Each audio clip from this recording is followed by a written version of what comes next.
is better. Uh-oh. Good evening, Garden Lamb. Good evening. What Uh-huh. stories are you telling now? We're not we're just talking about how we're coming in with fear and trembling. Fear and trembling. Well, that's a good thing. How you figure that's a good thing, Doctor? Well, because that means it matters to you. That's why. If you're not coming in fear and trembling, then you don't care how it goes. You don't. It doesn't matter. It's not important to you. Well, I'm trying to tell you, it's fear and trembling. I ain't scared to say it. That's a good thing. Dr. Sane, how Right, are you? I'm Senator? glad to have you back with us this week. Glad to be back. We missed you last week because they wanted to hear from somebody that knew what it was talking about. They kind of hurt my feelings. I highly doubt that. But yeah, I got to experience the 440 Beltline for a good 2.5 hours. Oh, that Yes. was fun. Yes. That was fun. I didn't get to go. I'll get the materials, but I didn't get to go to the legal seminar this year at McKimmon Center that, the BPI and NCASA jointly put on with Richard Schwartz and Associates. I've gone every year, but everybody must have decided they wanted to go by the time I got a way to get it paid for by Gardner Webb. The registration was full because everybody wanted to go. But to your point, I had to try to explain to them that you can't hardly commute to Raleigh because of 440. Unless you got a helicopter that you can land on the roof there at McKimmon Center on Western Boulevard and Gates, you're not going to get there. You got to stay in a hotel, and it's got to be close, or you're not getting in and out of there. That's the worst traffic ever. It is miserable, but so I'll get the materials in a couple of weeks. But they had the day. It was day and tomorrow. I wanted to go. I always enjoy going. It's kind of like old home week and see all my friends and colleagues. But to be on there at State's campus, I was an undergraduate there 1.5 million years ago, and so would have been a fun time. Of course, you couldn't go down this weekend because all the hotels were full because of the ball game. And so I would have had to driven in early this morning, but it's not too bad. But like you say, I mean, you say, well, you leave at 6 and you'll be there at 9. No, that's not the way it works. I would probably left between 3 and 4 this morning to try to get there because by 7 o'clock, the traffic is unbearable. It is unbearable, and it's miserable. All right, is it about time for us to get started tonight? Okay, so tonight is case study 1. I've got a few housekeeping things before we get started, so let me go to those. And I do want to shout out Jennifer. She's been doing a really good job with her discussion boards in terms of she's been digging down, trying to find things out. And, she's kind of getting really, really good at this. And so I appreciate that. Am I cutting in and out? I don't know. I am. It doesn't say there's anything wrong with my sound. Let me see. I'm not going to talk. It's cutting in and out. No, I'm not going to talk that much anyway. Just a reminder, if you've not been uploading your work, make sure you do, because that's how we count attendance, not whether you come online or not. So make sure that you're keeping up with your discussion boards and turning your tasks in. And again, Jennifer's been doing a great job with her discussion boards. Am I frozen now? You were. Okay. So make sure you keep up with your points. The other thing is we will talk about the second case study next week, but look at Leandro. Look at the Leandro. Now, there's 1,000 things online about Leandro. I've got one. Let me share my screen. This is just a simple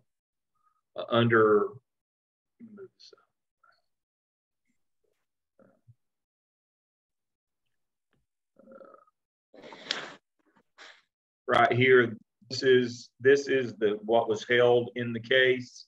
It doesn't explain the case, but you need to dig into the Leandro case in North Carolina, and that puts this simple case study in context as to whether the superintendent can do what he proposes. And we'll dig pretty deep into Leandro next week, but you should do some reading on the Leandro case. All right. Dr. Lamb, could you repeat any of that? I don't know if it's just me. Did anyone else hear that at all? Leandro. Make sure that you Google Leandro, the Leandro case in North Carolina, and read as much of it as you can for context for your next case study. I'll go over it next week, but you need to have some context when we talk about it next week. The Leandro case. This one right here. Right here. This is it. Just click on this link. And it tells you right there it is. That's the case reference number. Where is the link at? That you need to do. All right. Okay. Everybody got that? Am I still not coming through? I'm getting bits and pieces of it, but I can figure it out. Right here. This is the one that you need. This is the case that you need to make sure that you read everything you can on. Okay. And we'll talk about it next week. All right. I want Jennifer's group to go first. So share your screen and let's get rolling on case one.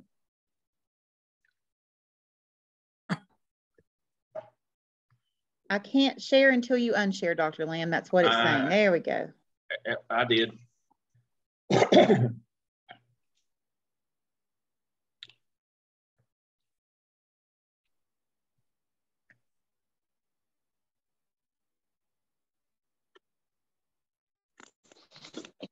Okay, so for this case study, will cheating strike out Bobby?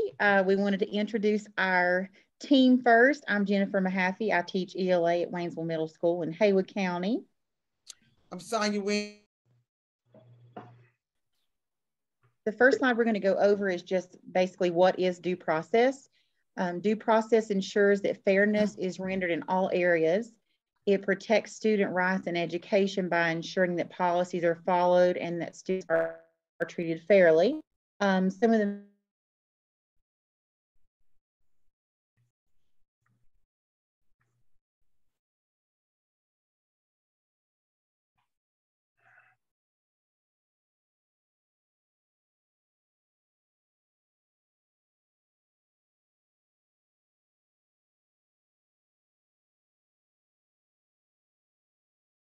in 1970.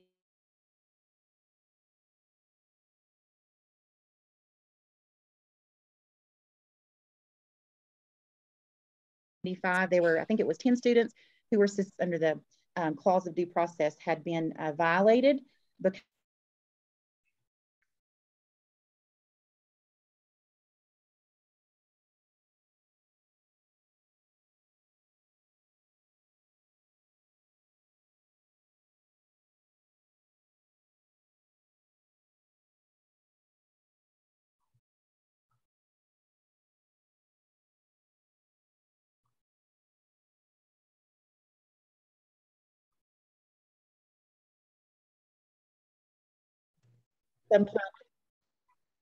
because they pose some kind of threat to the school, that this may not happen immediately, like if a student needs to be like, you know, just removed from campus, but it needs to happen as soon as possible. All right. Thank you. All right, so this is Laura Aker speaking. So there are two kinds of due process. You have substantive and procedural. So I'll start with substantive. Substantive due process asks the question whether or not the government's deprivation of life, liberty, or property is justified by a sufficient purpose. So basically, it is a system of rules and policies the district has written stating what students are owed in the due process. So in applying this to Bobby's situation, to our case study, Bobby did violate a school rule when he plagiarized his brother's homework. It's clearly stated in the handbook, plagiarism is not acceptable. He did confess to the teacher with no witness present, and we thought that was also important to point out, because the teacher did not have another person to kind of back her up as well to state that confession was true, even though he did confess it. It was clearly wrong according to the school's handbook. It states as cheating of any kind may require a failing grade by the teacher. So our group and I discussed some situational, what the admin. Can I stop you? Can I stop you before you go there? Yep. Okay, when I read this one today, I want to make sure everybody gets what substantive due process is. Substantive is the substance. What does the agency say that you are due? What are you supposed to get? What do you get to give your side of the story? Do you get a tribunal? Do you get a moderator? Do you get some kind of a trial? Do you get a hearing? What do you get? Do you get to provide witnesses? Do you get to see the government's witnesses? What do you get? What is the substance that is owed to you? That's substantive due process. Procedural is, did you do it or not? So that's the thing we got to understand here. What is Bobby owed? What is Bobby supposed to get? According to substantive due process from his district, what is he supposed to get versus what he really got? That's always the issue with due process. Right. What are you supposed to get? What did you get? All right. I'm sorry. And he did not get his due process because he didn't have a witness present, and he did not get to share his side of the story at all when it came to that. Yeah, that's exactly right. Exactly. So we agreed that the teacher could, once the teacher would have reported that to whatever online behavior reporting system that was used, whether it be an online office referral, that's what our school uses, and then eventually reported into Power School, the admin would need to review that report, schedule that parent-student conference to discuss the allegations that are being made. That also provides the proper notice of the charges that are being given. And then they would be able to discuss and share, Bobby would be able to share his side of the story and state whether or not he did plagiarize or he did not plagiarize. In this case, he did admit, even though we know he did admit to the teacher, he would need to share that side of the story. The admin would then get that information, and then pulling in that student handbook again to refer back to what is allowed, the policies that are tolerated versus not tolerated, and then the potential consequences that would be given in that situation. Also, it would be Bobby needed, they would need to gather the proof that Bobby did plagiarize, so proof of the work and the previous work to also compare, just to have that as evidence to support that system and what is being stated. So Bobby's getting to share everything and what is part of his side of the story, but because we assume that he is also under the age of 18 with a parent guardian present. Okay, Jennifer, you can go to the next slide for procedural. All right, so that brings us to the procedural process.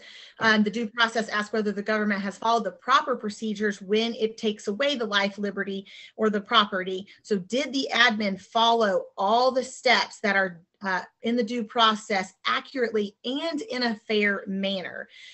We know that we think about the teacher and how it was not treated fairly, and we'll get to that in a little bit. But in focusing on this case, we know that the law requires that the discipline policies and due process should be followed when applying them to Bobby, but not just Bobby, but all students in this case. And the administrator should ensure that this is being applied to all students. So it doesn't matter, just like in Bobby's case, that he plays baseball or who his uncle is, it should be applied to all the students. Did the teacher even do a referral on Bobby to start the process? No, and that was also wrongdoing. She just took the law in her own hands, manipulated a homework assignment, which should have been like 1 point for the whole year or less, only 10%. Homework can only count 10% in total for the whole year, according to state law. Took one homework assignment, made it count more than half the yearly grade, and failed him for the year without ever writing a referral, without ever providing any kind of due process. And then that leads me to the one down here at the bottom. So in effect, what she did was a deep zero tolerance expulsion. That's a violation of what kind of law? That would be federal law. Uh-oh. We've already violated state law. We violated the 14th Amendment due process. Now we have given a zero tolerance expulsion for a year, which is violation of the Office of Civil Rights. Those people will be on your doorstep tomorrow, by the way. So the violation of the 14th Amendment might take anywhere from 2 to 4 years to work through the circuit court in Richmond, but the OCR people will be on your doorstep tomorrow. And they have the ability, and this is the point that I want to make sure we understand. Pardon me for interrupting. When the OCR people show up, what they can do is they can stop your federal funds that day. And which programs do federal funds pay for, by the way? Salaries. Salaries for teachers. Teachers for CTE, Title I, exceptional children, alternative schools, gifted, ESL. They can stop salaries that day. You say, well, it ain't a big deal if you violate the 14th Amendment. We'll go to the district court. They're pretty conservative in Richmond. We might win this one on appeal, it'll take years, but not the OCR people. They'll show up tomorrow. So that's the one that's most, all of them are critical, but the one that will affect whether you make payroll next month is that last one, zero tolerance. You do that, OCR shows up in a heartbeat. Does not go well for you. Yes. So as you stated, Dr. Lamb, that the zero tolerance policies are illegal. And in this situation, the teacher did want to give one failing grade, which would cause Bobby to fail for the whole year, showing that the grading policy was not accurate.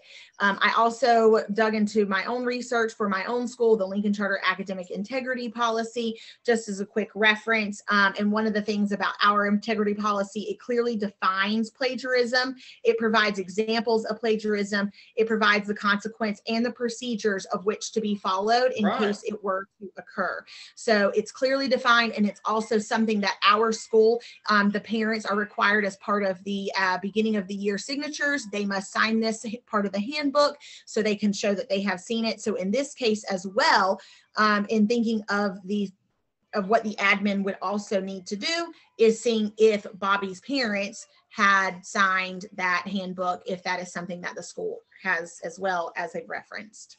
Can you go back to that slide and roll it on up so I can see the second half of that previous slide, that one. All right, so what we're seeing here is, see this down at the bottom that says procedure? That's what we're talking about, procedural. That's the due process, procedural due process piece. Reasonably occurred, the following steps will be taken. This is how this will start, and then it has the rest of it. It's kind of out of order here. This should be about before all this other stuff, but it's there. That's what it's telling you. This is the procedure that you must follow. This is the substance of our policy. And this is the procedure that you must follow in this case.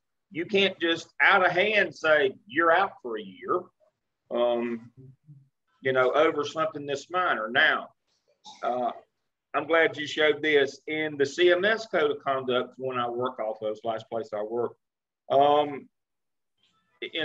the most that you can give a kid for plagiarism is 1 day ISS. That's the most.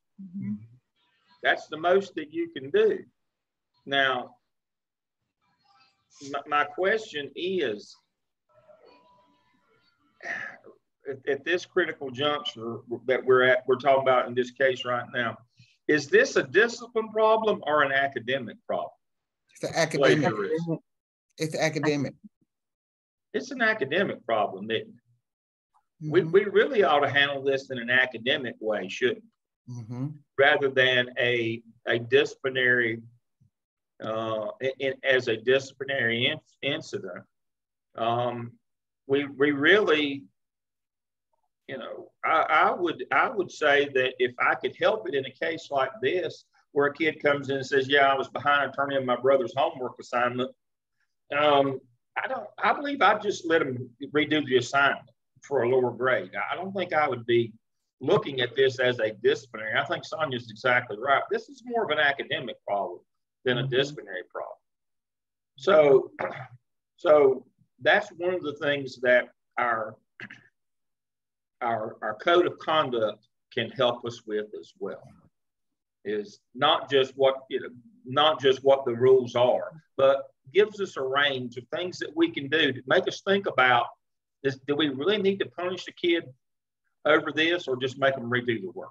I mean, that it's not just this case, but that's what your code of conduct. I would encourage you to find your code of conduct for your school or your district and read that thing from front to back and get very familiar with the notion of, it gives me some options, and everything doesn't have to be a disciplinary incident. Excuse me, sorry, go right ahead.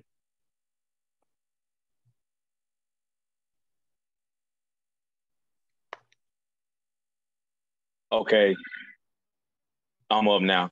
Arbitrary, the best definition for arbitrary in relation to this case study is marked by or resulting from unrestrained and often tyrannical exercise of power. Zero tolerance policies are not allowed. The teacher must treat all students fairly. The teacher abused her power over the student. She violated the school's grading policy by placing one assignment at 50% of the student's final grade.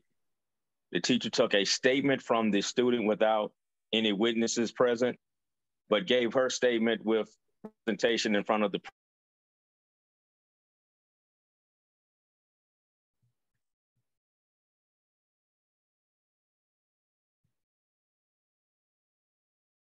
Did Willie freeze or did I freeze?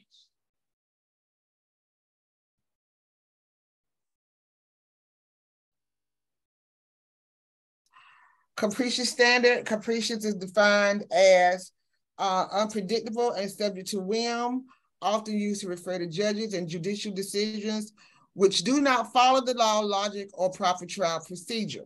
Basically, it's an action or a decision that is adopted without thought or reason and is irrational. The teacher did not give any thought to what the consequences can be. The reason, it was just plain old irrational, because it is irrational for a student to fail for an entire year for just one grade, one assignment. And this is where the principal could come in and with that law 115C-288, where he has the authority to grade and classify pupils in determining a grade, where Bobby could have probably redone the assignment and gotten a grade. She was just flying off the seat of her pants. She didn't think, because according to law, it cannot count most grades, end of the grade, they count for 20 to 30% maximum.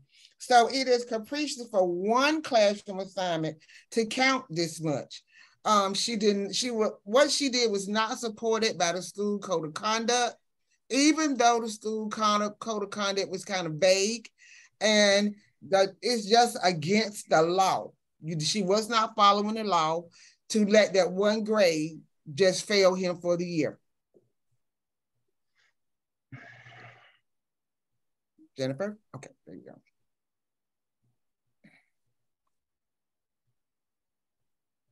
Justice, who do justice? So I think Laura.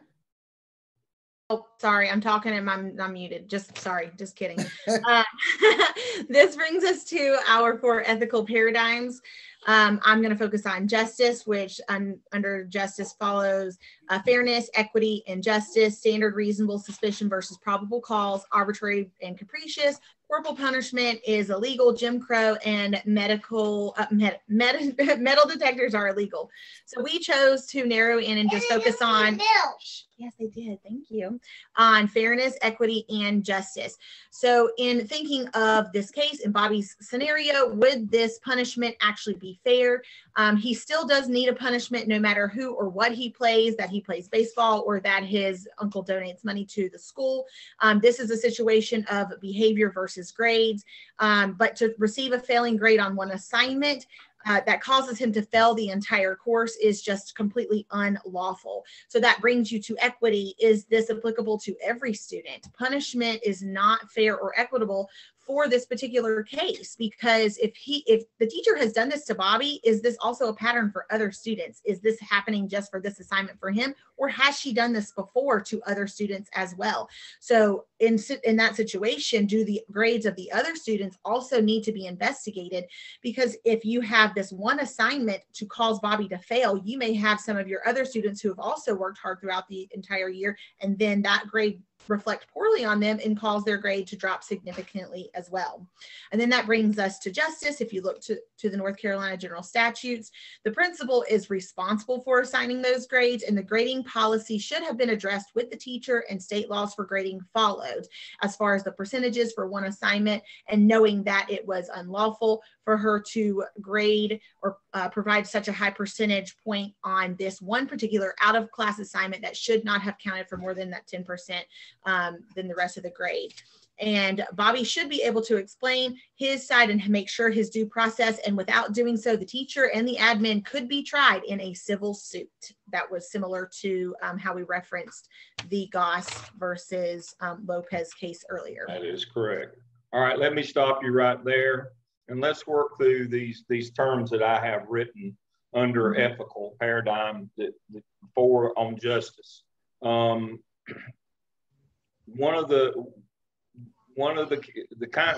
Here are some of the kinds of cases that you will need to make sure that you look at justice on. That's what I have written under here. The standard for school administrators is reasonable suspicion. The standard for police is probable cause. Sometimes what you will get is you'll get a lawsuit, or you'll get a complaint or an appeal filed against you when they say that you have not provided the kid justice. You have violated his rights by searching him, just based on somebody saying, I saw him with an inappropriate item. Well, you're allowed to do that because your standard is reasonable suspicion, not probable cause. The police would have to have more than that to search a kid. So you have not violated the ethic of justice by going further than the police do or can. You are allowed to. You need to understand that they have a different standard than you. That it is not illegal to search a kid. It's not illegal to do some of the things that you do, restrict their movement. It's not illegal to keep them out of the parking lot during the day. It's not illegal to not let them go to the bathroom during class time. Those kinds of things, because you have a different standard. You have to know that. Now, nobody should be strip searching. But short of that, you have a lot more leeway under the law. So you're not violating the ethic of justice. You have more legal leeway than police do. You need to remember that. Okay. This is the perfect case example of arbitrary and capricious. That's the standard of justice kicks in on arbitrary and capricious, just like in this case. This is a violation of both. This is where you would look at that even if they haven't violated the law, which in this case they have, but in a case where, again, the example I used earlier, me and Willie get caught smoking, and Dr. Sain sends Willie back to class That's arbitrary. And then he shoots me, which is a little heavy punishment for smoking. And so even though it might be not a violation of the law, we have to make sure that in cases of we're looking at justice, the ethic of justice in arbitrary and capricious cases. Now, corporal punishment is always illegal. Sometimes they say, well, you know, this is under justice, I ought to be at, no, it's always illegal. You can't, and now corporal punishment is not just giving people a paddling, making them run, steps, anything physical is corporal punishment, carry a heavy load, any of that kind of stuff, stand in the corner, that's all corporal punishment. That violates the law and the ethic of justice. Jim Crow, the reason I put that one there is Jim Crow was never laws. It was just policy when people did bad things that they shouldn't have been doing. There was nothing written down about it. So that's basically, if you're doing things in practice that you shouldn't be doing, that's the ethic of justice as well. And then the last one down at the bottom is we get a lot of cases in school districts where the parents want to sue because we found something with a metal detector, and they claim that we have violated that kid's right, you know, ethic of justice. No, metal detectors are legal. And so, but those are the kind of cases where this ethic pops in. These are the kind of cases that you look at that paradigm of justice on. Okay, that's why I have those terms. And so you're exactly right. This is the arbitrary and capricious case.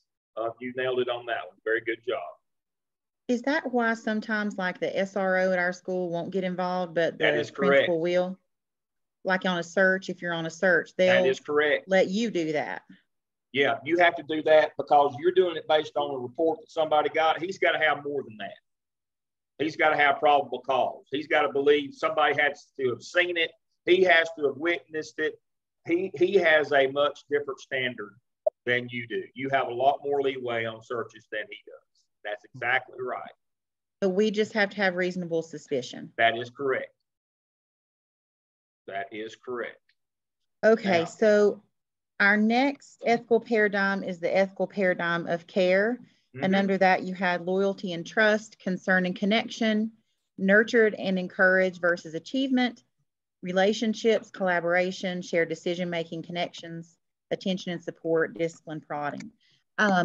This is one that I felt for me, was fairly easy to talk about being a classroom teacher right now because it kind of gives that view into it that way. Yes. So in Bobby's case, Bobby and his parents have to be able to trust that the system will follow all laws and policies when dealing with this situation. This needs to be a learning experience for Bobby. Again, this is not a discipline case. This is an academic case. It's the first time he's done anything like this. The law was broken. So restorative justice must take place. We talked about him being able to redo the assignment. The thing you talked about no more than 1 day of ISS legally. We thought as part of the nurtured and encouraged that he could be offered some time management and assignment completion goals. Not like IEP goals, but just some kind of mentor or counselor working with him to help take some of the stress off of him. Work with a counselor or mentor for time management. Work with student on pressures of sports, because obviously this is a case where he messed up because he was stressed out due to sports and, you know, and cheated. Relay what you're doing with the parents to work all together as a community support system for Bobby. Again, you're building that loyalty and trust. You're connecting, you're showing your concern and nurturing and encouraging Bobby. And then we talked about how we thought that, you know, we have the idea of what we think should happen in the end, but we wanted in this particular case, we thought that the entire school, the administration, should use this as a learning experience and a springboard for school programs addressing more SEL, supportive community, communication. Like, we felt like if they all had been on that same page of trying to be concerned and connecting, they would have maybe known that Bobby was struggling and could have intervened before this happened. Some kind of like preventative maintenance type stuff. Okay. I want to focus on this one. You touched on all these. I want to focus on one of my pet peeves on this one. Okay. It's been a pet peeve of mine for 30 or 31 years now. In the era of accountability,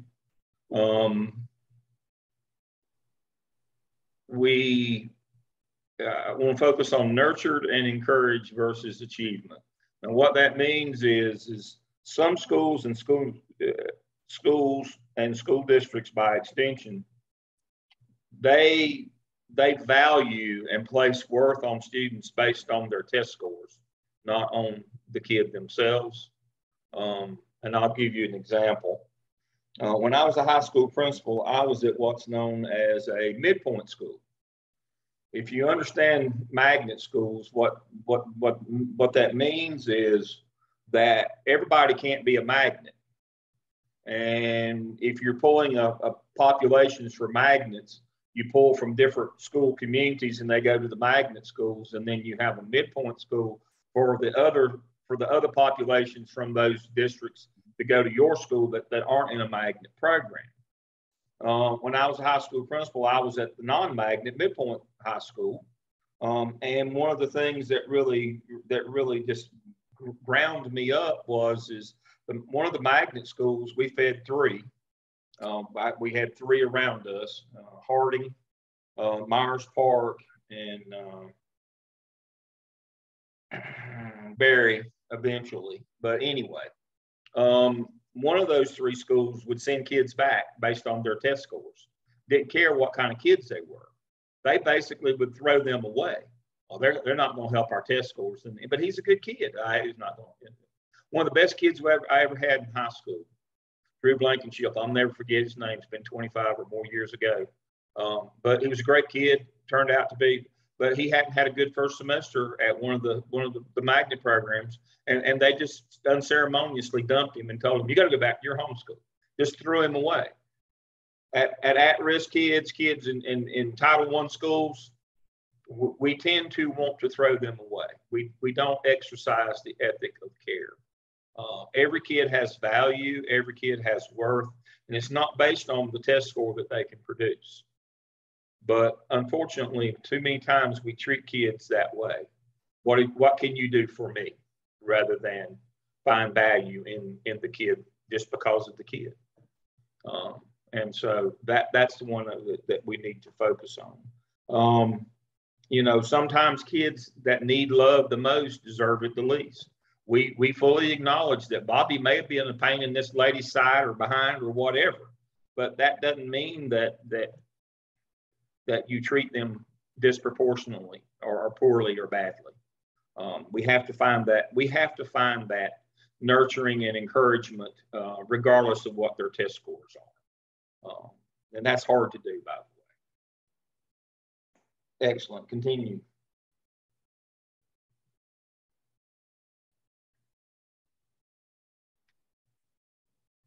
Okay, Willie?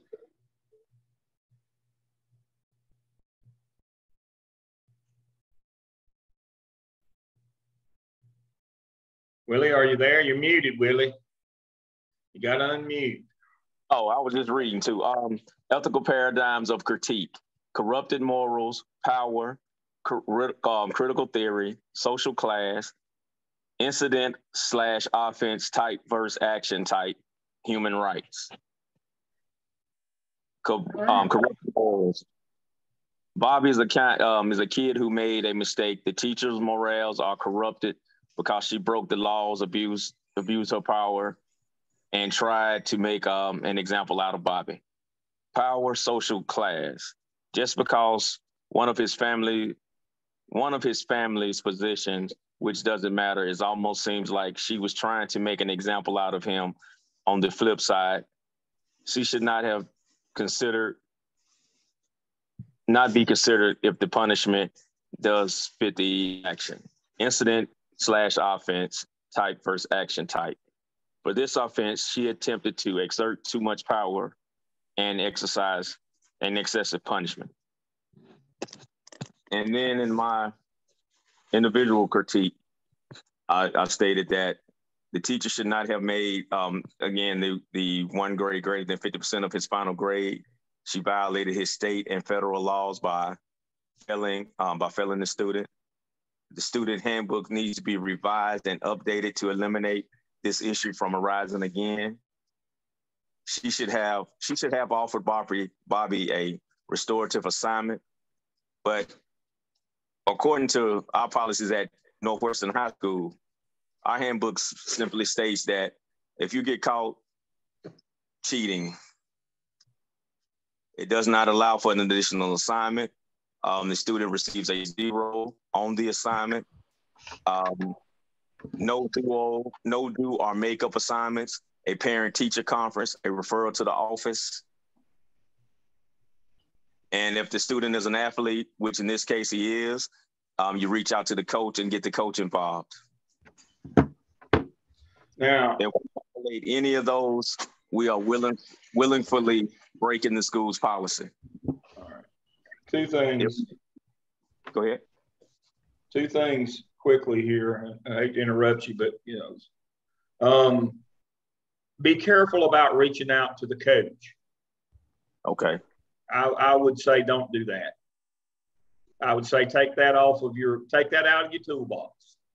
Okay. I would not be reaching out to the coach. Anybody want to venture a guess as to why I'd say don't reach out to the coach? I would think it's because you don't want them to reach out to the coach because it's going to jeopardize the student's status with the team. Well, that's part of it. It could do that, but partiality. The coach doesn't have anything to do with this. That's exactly right. This is not a disciplinary issue. This is a classroom Academic. issue, not a sports issue. Exactly. This is not sports. This is not discipline. This is a classroom issue. Don't be dragging coaches into this.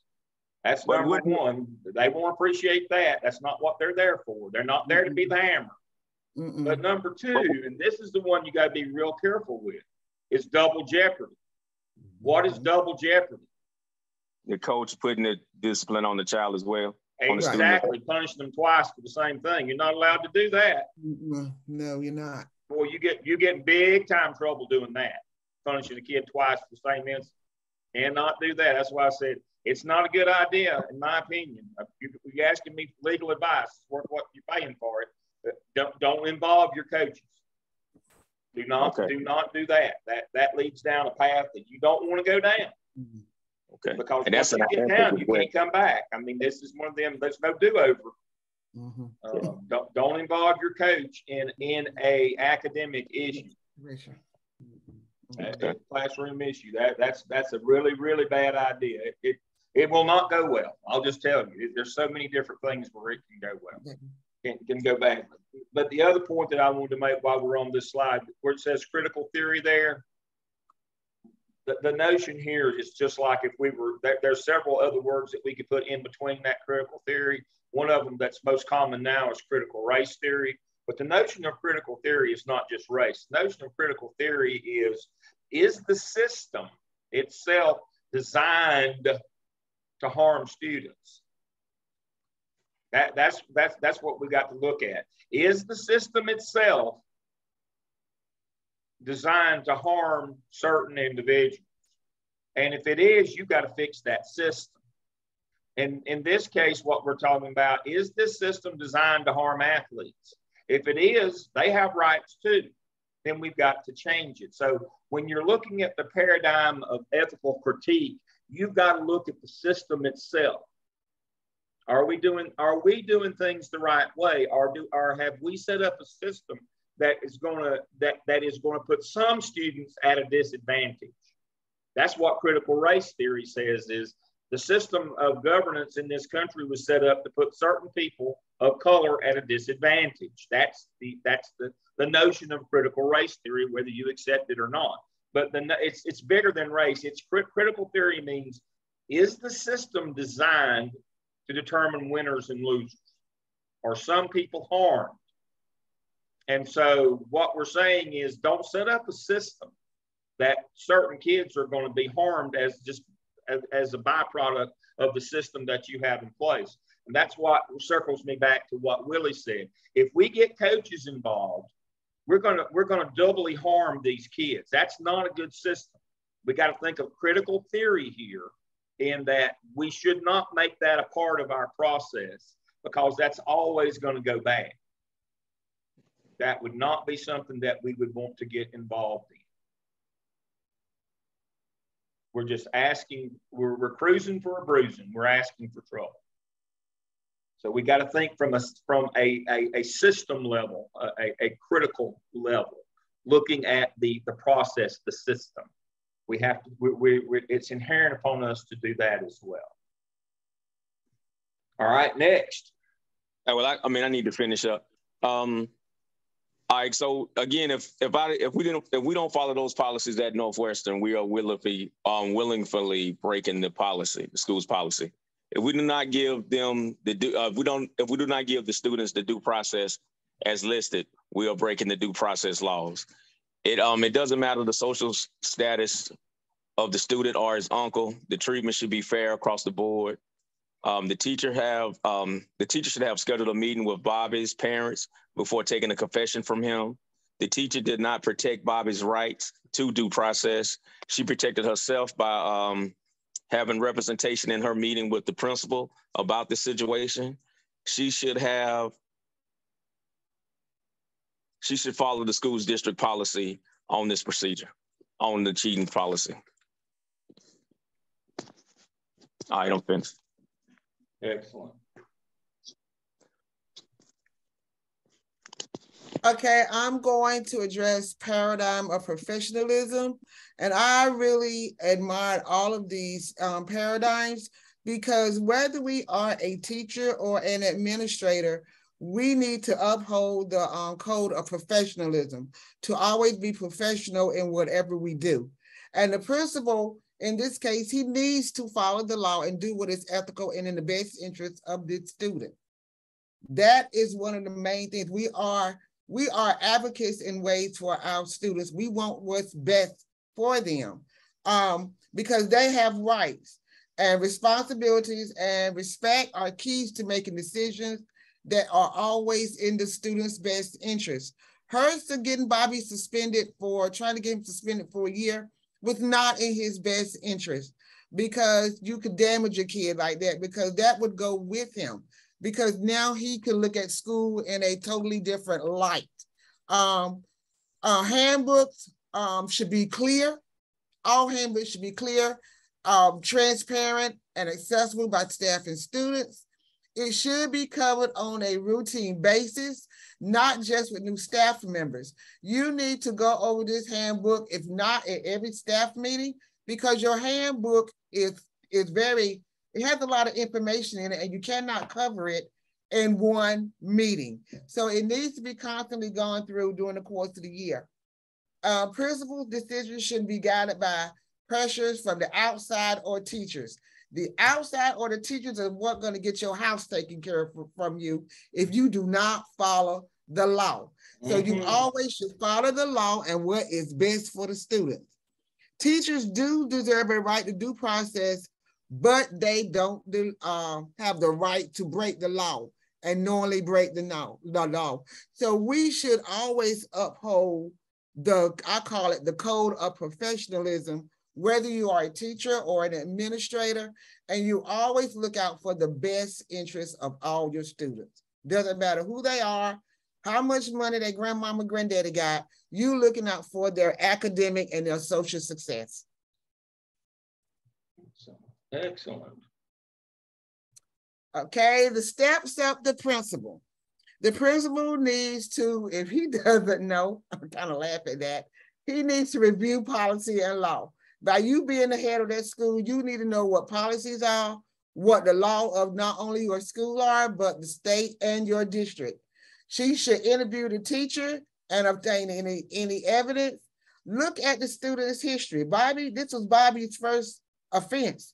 He wasn't they would say a repeat offender. This was the first mistake he made. And he didn't have any behavior issues. He was generally a good kid. He made an academic mistake. So he should be judged on academics, not what he did. Contact parents, interview your child with the parent present, make a decision based on law and procedures. Restorative justice, redo the assignment, 1 day ISS. Let him make it up. Now you got a day of ISS. As we stated before, connect him with a counselor or a mentor.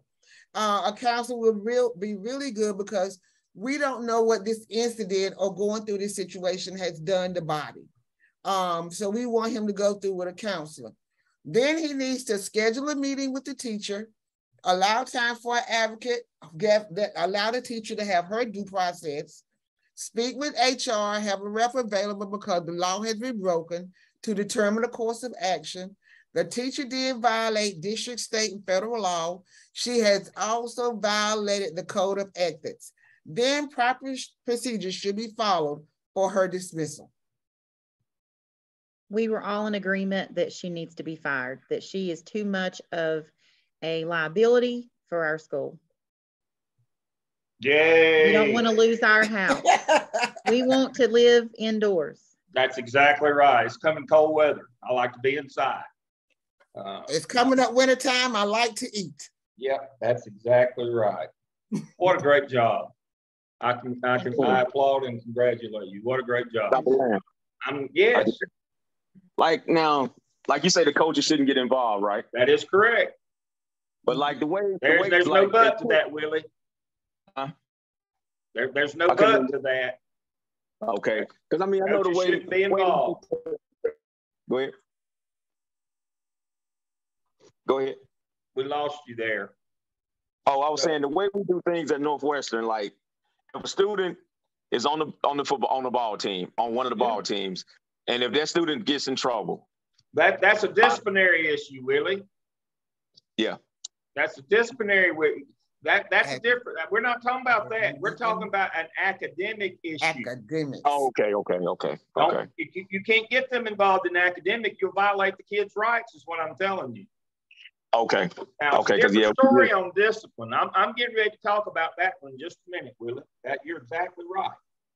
But we've already decided that this was not a disciplinary incident. This was an academic incident. We can't let the coaches get involved in those.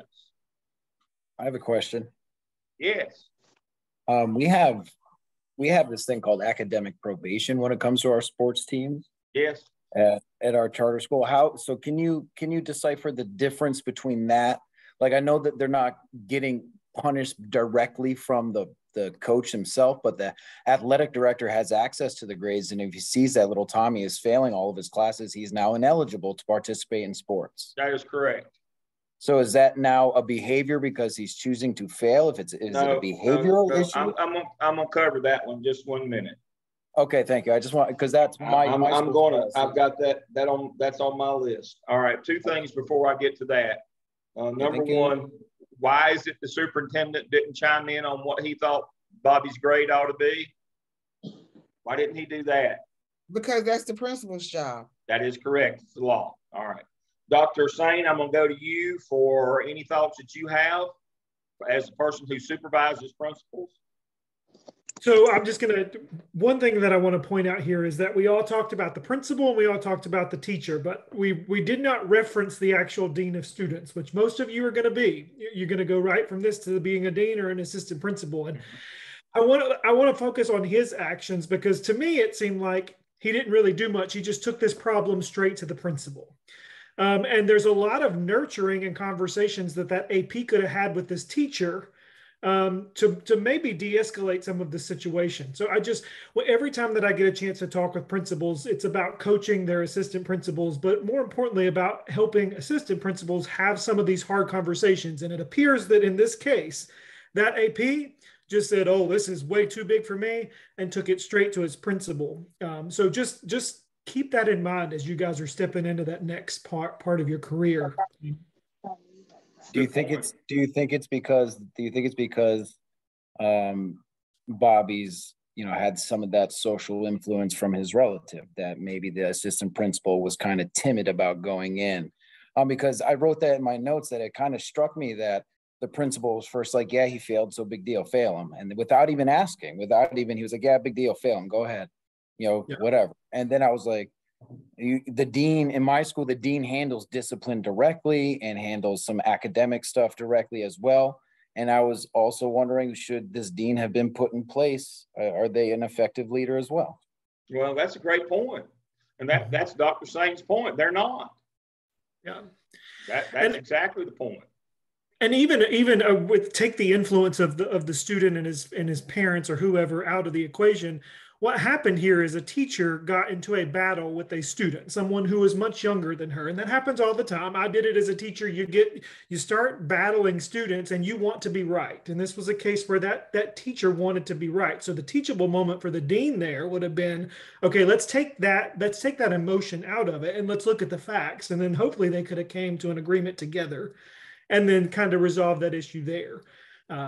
So again, I always encourage new APs and deans to stick with the specific issue of what's at hand. And here, I think the case being is that she was mad he cheated, and she wanted him to be disciplined because he was that star athlete, and that happens a lot. When sometimes teachers get into those specific battles with students. Yeah, absolutely.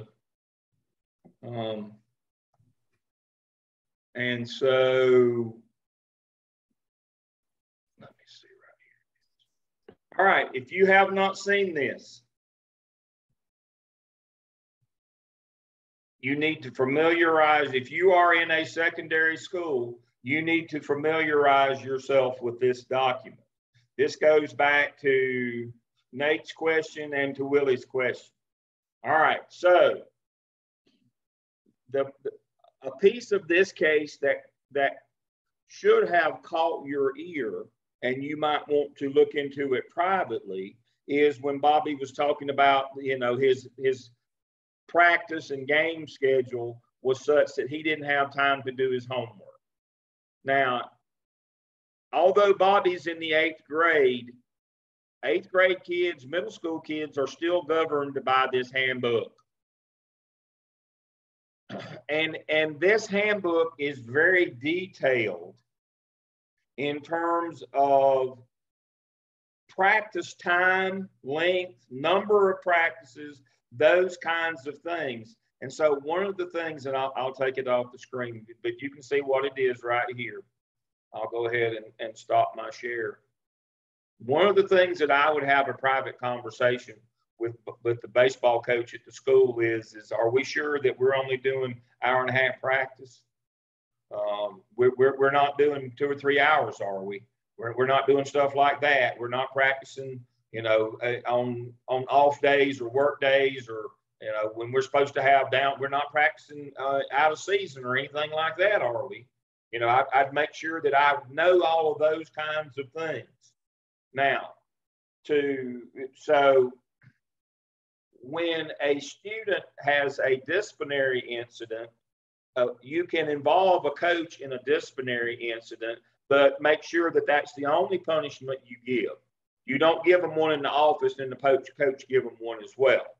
If you want to use that's up to you. You can do that.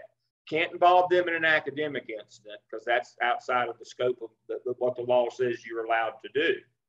Now, to Nate's point, if you've got kids who aren't doing well because there is an academic eligibility requirement, you can get coaches involved with that. But generally, what that means is some sort of a study hall. That should already be a part of what you do as that critical process that we were talking about. If you're having athletes that aren't doing well in school, you need study hall. And I can tell you as a high school principal, that's the first thing I did. We let out 2:15 every day, and we started, the athletes would report there immediately, and we did a quick study hall till 3 o'clock before we started our afternoon activities. And mostly that was just to check in to make sure that we could have a critical conversation. You can't get a lot done in the study hall in 30 minutes, but we can track and keep up with you. That was the notion for that 30 minutes. No, I'm not saying that's what, that's all they needed to do their homework. I'm not at all. But it was a tracking mechanism. So the coaches could keep up with their kids. So we weren't going to get surprised when somebody in mid-season got their 9-week report card and they were all of a sudden ineligible. That we weren't going to get blindsided by something like that. I put that in just for that piece. And it was just a tracking mechanism, as Nate is talking about. Absolutely, you should have your coaches involved with tracking, helping your athletic director track these kids to make sure you know where they are. I'm not saying that you can get their homework done in 30 minutes. I've had people that say, oh, what's 30 minutes? It's a tracking mechanism. So you need to know where your kids are to keep them eligible, because the middle school and high school kids fall under this handbook. And if they don't meet the academic requirements and they don't meet the attendance requirements, they're not eligible. And then you can't just say, well, nobody's going to find out, because somebody will. And then you have to forfeit all those games, and you have to fire a coach or two. That won't go well either. If you can find somebody that, you know, that show up sober and clean clothes and coach, then, you know, whether they're any good at coaching or not, that's a home run. That's a win. So you can't be going through coaches, you know, because you know how parents are. If you play an ineligible player and they have to forfeit a game or two, then parents want blood. It's either yours or the coaches. And so you keep that helps you keep your, you know, it enforces the notion with the coaching staff is, and I told mine, I'm here to save your hide. That's what this is about. If you don't like this, I'm sorry, but this is going to help us not put you in a situation where you play a kid that's ineligible, or get kids that you need on Friday night to play that are ineligible, and then the parents want your job. Because it's mine or yours. And, you know, I operate under that famous administrative axiom, me first, then you. So I'm looking out for me as well here, but I'm looking out for you. And so, yes, there should be a component of that in this. But what we don't want to do is involve coaches in academic things, because then they sometimes go a little too far and they start putting pressure on teachers to give grades. That's where this is headed, folks. That's why I said you can't involve them, as Sonia has so eloquently put. You can't let them get involved in academic, because they need Johnny on you know, Friday afternoon. We're playing a doubleheader, and I need Johnny to pitch one half and hit in both games. You know, but you know, I need to go talk with the history teacher, see if she'll let him do a retest, or maybe put pressure on her to give him a 70 rather than a 65. You don't want coaches doing that. That's what I mean. And see, the thing about it is, if you come to them when you need them, they'll come to you when they need you. That's the way that works. Don't get started down that road. It will not end well for you. I am just telling you, as somebody who still bears the scars of this will not go well for you. Don't let them get involved. Don't require them to. Don't let them get involved in the academic side. It never ends well. Never. All right. Any other questions that we've had from that one? What a wonderful presentation. I'm so appreciative. Be sure, you know, to put your final PowerPoint in the group.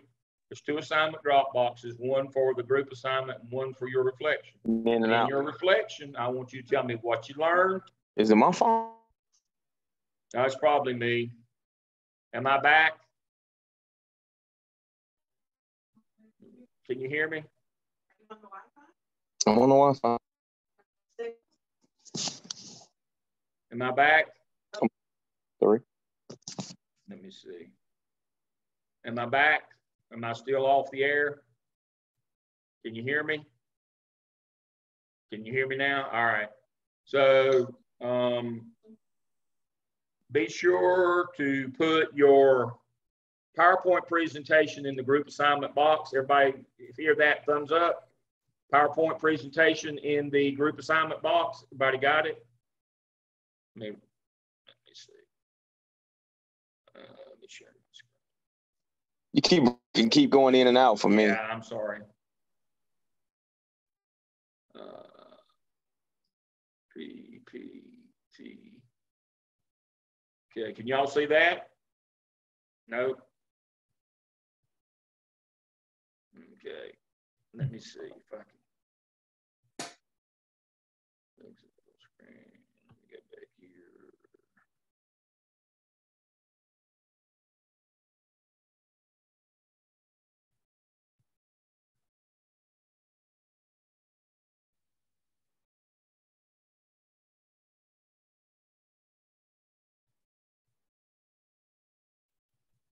Can you hear me now? Am I back? No. It's still a little very spotty. I'm switching back and forth between internet services here. There's a storm up here. Can you hear me now? No. Can I type a message? Yeah, I'll do that. All right.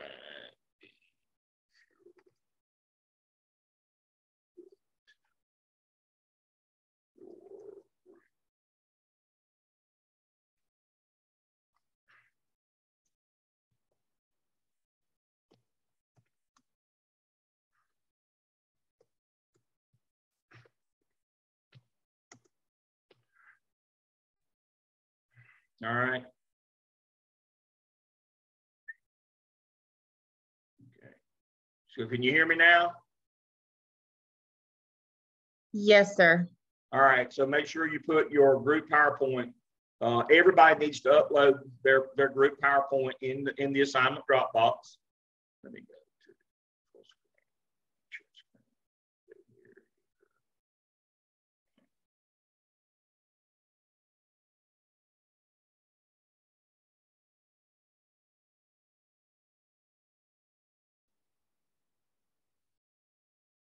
Right here. Everybody see that? Are you still with me? What? Yeah, I see Blackboard. Yes, I can see. Yes. All right. Make sure you put that there. Now, Put what? Wait, put what where? put your PowerPoint here. Okay.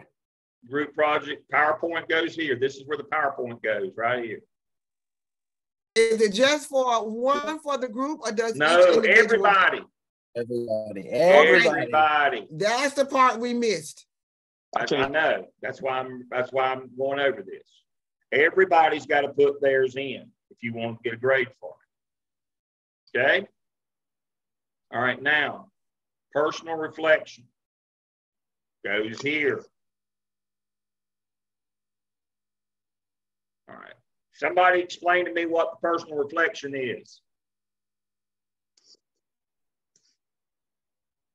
Is what Personal. you know, is it what you thought of the case? I know you mentioned you wanted to know how the group worked together, and what we thought of the case, and just basically to reflect on the case.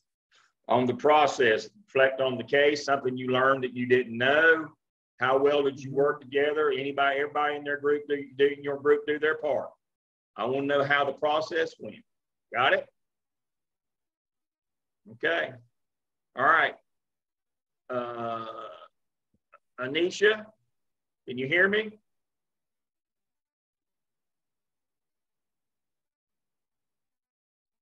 Need reflection. No, by Sunday night. Let me.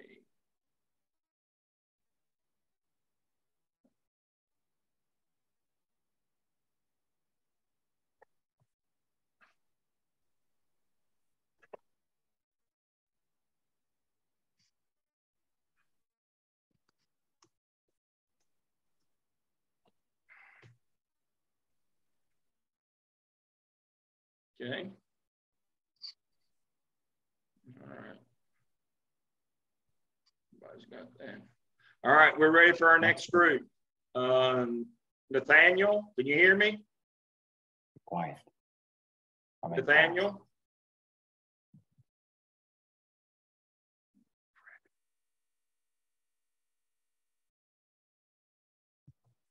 Dr. Lamb, who did you call? What name did you say?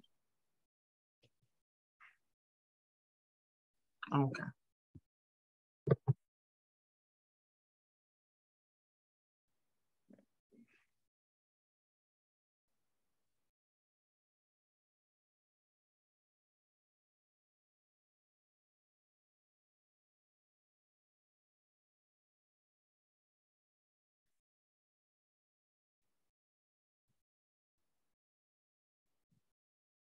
All right, Nathaniel's group, can y'all hear me now? I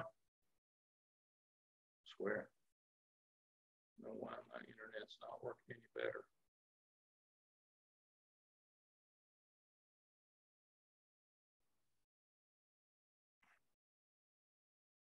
Nathaniel, you ready? Okay, I heard you now. Hold on. Let me get it up. There we go.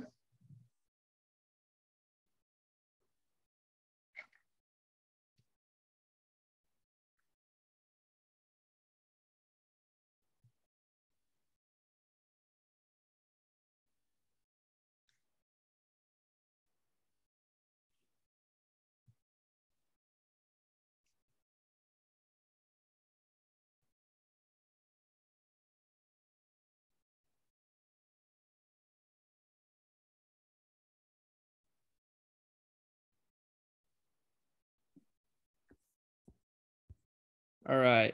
Can y'all hear me okay? Yeah, can you hear us? Yes. All right. So Nate, if you go to the next slide.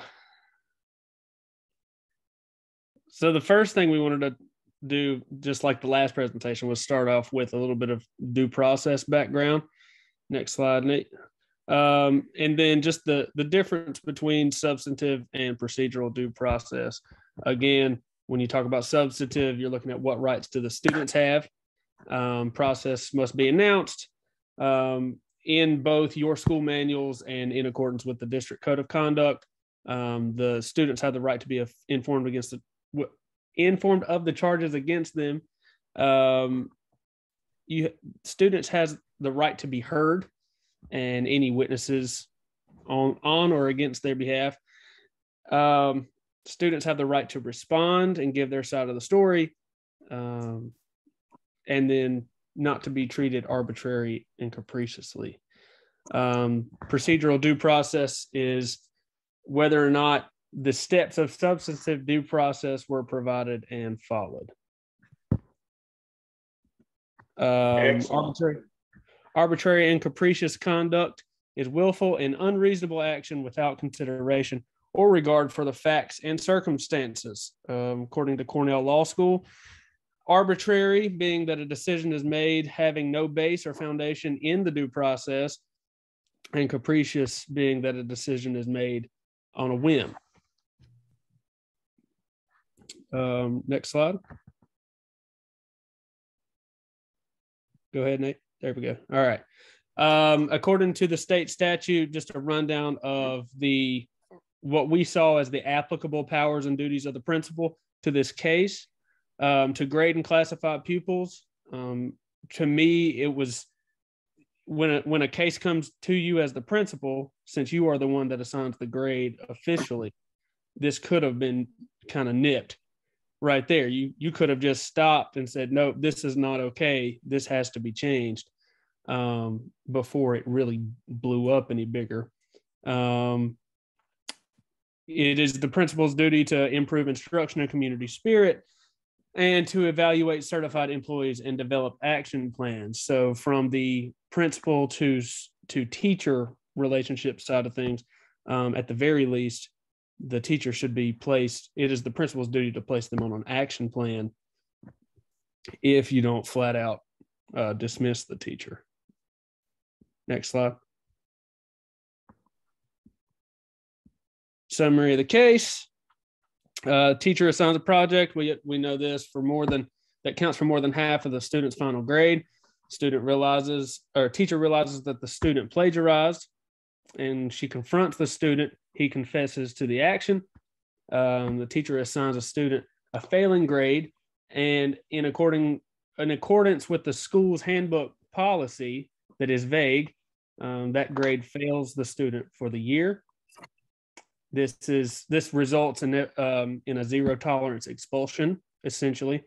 Bobby is faced with summer school, ineligibility for summer baseball tournament, and as it said in the reading, that tournament is a good source of scholarship opportunities for people. So now you've got kind of a large number of issues that could result from this one grade.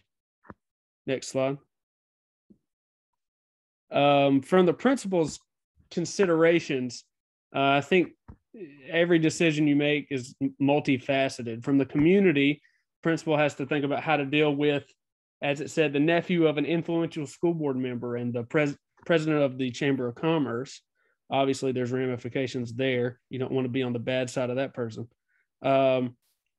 as far as school climate and leadership go, how do you come down on the teacher or handle the teacher in a way, you know, are you worried about your role as the leader? Are you worried about damaging a professional relationship, depending on how your decision rolls out? And obviously, hopefully, as the principal, you know what the law says. So are the other two considerations even necessary when you know it's against the law for these actions, for this grading policy to even happen in the first place? Next slide. Carly. All right, I did the 4 ethical. Okay. Can somebody pronounce that word for me? Paradigm. Paradigm. All right. Next slide, next. You got it. The first one is justice, which talks about your fairness, reasonable suspicion, probable causes, the arbitrary, the random choices, capricious, the not logical. The school grading policy, the project counted for more than half of the final grade. Corporal punishment is illegal. Metal detectors are illegal. Let's talk a little bit more about this. Punishment is not fair or equitable for any part of this case. I'd like to know a little bit more, how has she punished the other students in the past? And that the principal is responsible for assigning grades and reviewing the grading policy per the board's policies. Next slide, next. Next one is care, loyalty, compassion, and trust concerning and connection with the individuals, nurturing and encouragement, values relationships, collaboration, shared decision making, and giving attention and support to the students. The school needs to follow all the laws and policies with this situation and all situations. I think that they should find a better solution, perhaps maybe making up an assignment or redoing the assignment, or maybe ISS. Next slide, please. Sorry, I'm having hot flashes and sinuses killing me. Critique. Corrupted morals. Yes, he did cheat by plagiarism, but he owned up to it. But that's not justifying it by any means. Not letting other people's titles influence any decision making, like your power, which is the people's titles. Critical theory, focusing on the offense and punishment. Social class, focus on the individual and not the social standing of those individuals. Incident and offense types versus the action types. Human rights, no discriminating by any means. Students make mistakes. I mean, we're human. All humans make mistakes. So he made a mistake with this situation, so he can learn from this mistake. Next slide. And profession. Accountability for student academic and social success.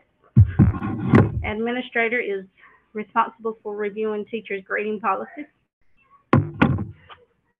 Model principles of self-awareness, reflective practices, transparencies, and ethical behaviors. Safeguard the values of democracy, equity, and diversity, the populations and individuals that's represented equally. Consider and evaluate the potential moral and legal consequences of decision making. The student handbook should be written in student-friendly terms, and it should be updated annually and as needed throughout the year. The principal should base his decisions on what is best for the students and following the laws and policies. Next slide. Promoting social justice and ensuring that individual student needs information. All aspects of the schooling decision is based on the policy guidelines and the best interest of students, following the rights of that student, the responsibilities, respecting all the keys to make decisions that are in the student's best interest.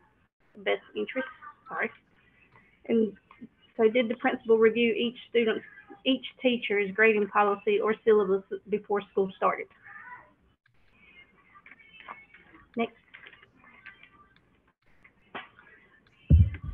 Hi, this is me. My name is Next Slide Nate, and I am here for our how should the principal respond to this sort of situation? The due process investigation. Okay. Sorry, I'm moving my little screen here. Principal's response to the student's action of plagiarism. The principal needs to abide by that school policy of academic integrity. So the due process is key here, as mentioned before. Bobby was not given that due process from his teacher. So the principal, I think, needs to make up for that in this sort of situation and meet with Bobby's parents directly and immediately. Based on this sort of situation, the principal meets with students and parents to discuss appropriate consequences that deal with the fairness and the profession content. Based solely on that, based on the feedback of the situation with him being a sports athlete and having him be like his first offense and he's not a repeat offender, and to eliminate that sort of what was mentioned before of that winners and losers kind of comes into play. It reminds me of what our charter school does. We try to eliminate that sort of that winners and losers by having an academic retake policy that deals directly with these sort of incidences, to where every child has the opportunity to retake a certain assignment to earn up to a 75%. Now, it's not an 80 or an A by all means, but it's still an opportunity for them to earn a passing grade, whether they fail a mastery assignment or in a situation such as this, that opportunity that Bobby receives.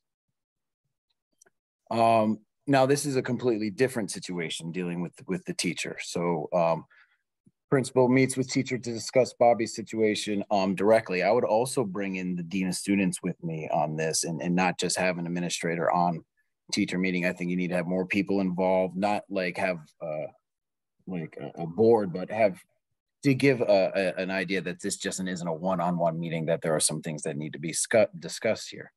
That should say essential, not entail, should proofread, Mr. ELA. Questions to Ms. Barton. His academic history, if she felt Bobby was remorseful, and then go into due process and how she broke the law. And like I said, bring in that dean of students so you have a witness. So, you know, you don't want to have, because I'm thinking in the back of my head as well, you know, looking into her grading policies, but at hand. And we've had instances at my charter school where teachers have been terminated and all of a sudden there's a pending lawsuit we catch wind of. So it's like, how do you approach this individual? And I don't want to say let them down easy, but they need to know that they made substantial errors here. Yeah, they may not lose their license, but you know, if they go on to another school, at least they know now. Because you don't know, Miss Barton might have been a decent teacher. You don't know. We don't have enough context here to make these sort of decisions. But I just know that as a leader and seeing and witnessing from my perspective, when you approach a teacher about a search situation where you're about to dismiss them, certain things need to fall into place appropriately. And like I said, on the bottom here, it says discuss with Ms. Barton possible alternative outcomes. Like I said, dismissal, an action plan, but most likely a dismissal in this outcome. Some general notes that we as a group discussed: revise that language in the student handbook. Cheating of any kind may result in a failing grade by the teacher for that specific assignment. Identify any possible change in the grading policy for allow for retakes for a certain percentile. Also address, as my school directly does, that homework and small assignments can only be a maximum of 5 points. Quizzes, a maximum of 10. Other larger assignments, 20 points, and then we have a maximum of 30 points. I know it sounds like a weird scale here, but it all works out in the Power School math realm, I swear. But it is that job for the principal's job to be a champion for these students, not necessarily the teachers. I know we want to build that community and have that trust amongst the teacher and admin, but it has to swing both ways. You have to be able to trust that teacher. And at this point, you cannot. She has already broken that trust. And in any sort of relationship, no matter what, as you know, in society, once the trust is broken, it is very difficult to rebuild that trust, no matter what type of relationship it is, professional, personal. That's just the way that it is, the way the world works. That administration, like I said at the bottom, need to walk a fine line and balance the interests of all stakeholders while attempting to keep that integrity. Fine for us, by the way. Thank you. Thank you. Can y'all hear me now? Yes, sir. All right. You can stop your share. Great job. I have a couple of questions, a couple of things to point out. Somebody give me a thumbs down if you lose me again. Capricious, I want to make sure that we fully understand capricious. It's not just how fast you made the decision. Capricious is when the punishment doesn't fit the crime. You give too much. Yeah. It doesn't matter if it took you a month to decide on it. If you give too much, that's capricious. Again, smoking's bad for you, but surely you're not going to shoot me for smoking. That seems a little excessive. I'm not a smoker, so I don't really know, but it would seem that would be excessive to me. So that's part of that capricious as well. So I want to make sure of that. Now, to Nate, one of his final points there, that teacher violated the trust. You don't know. In this case, is there any possible way that the teacher did not know the school and district's grading policy? No, she had to know. Okay, she had to know, because what is the legal requirement of the first required work day? What do you have to go over that day? Grading policy. Yep. That's in the law. That has to be covered in the handbook. So she couldn't have missed that. So this was a willful act, and so yeah, you get sued. You get lawsuits from people, you know, when things like this happen. Now, y'all brought up what was mentioned in this one, and I'm sure it was in the first one, but I can't cover everything each one of these. Summer school. So now I won't belabor the point here. The law is clear. If you give a kid a 1-year exclusion or fail them for the year, which is the same as a 1-year exclusion, even if you offer them an alternative assignment, like at a discipline school, like where Sonia works, or summer school, that still does not negate the illegality of excluding them for the year. See, that's one of the things that school administrators think. We'll give them this big punishment, but we'll reduce it to this and they won't complain about it. You're not allowed to do that. It still counts as an exclusion. Even though you offer them an alternative program, even though you offer them summer school, it's still in the legal zero tolerance expulsion and under federal law. Clear as day. So the summer school is not, it doesn't get you off the hook, is what I'm saying.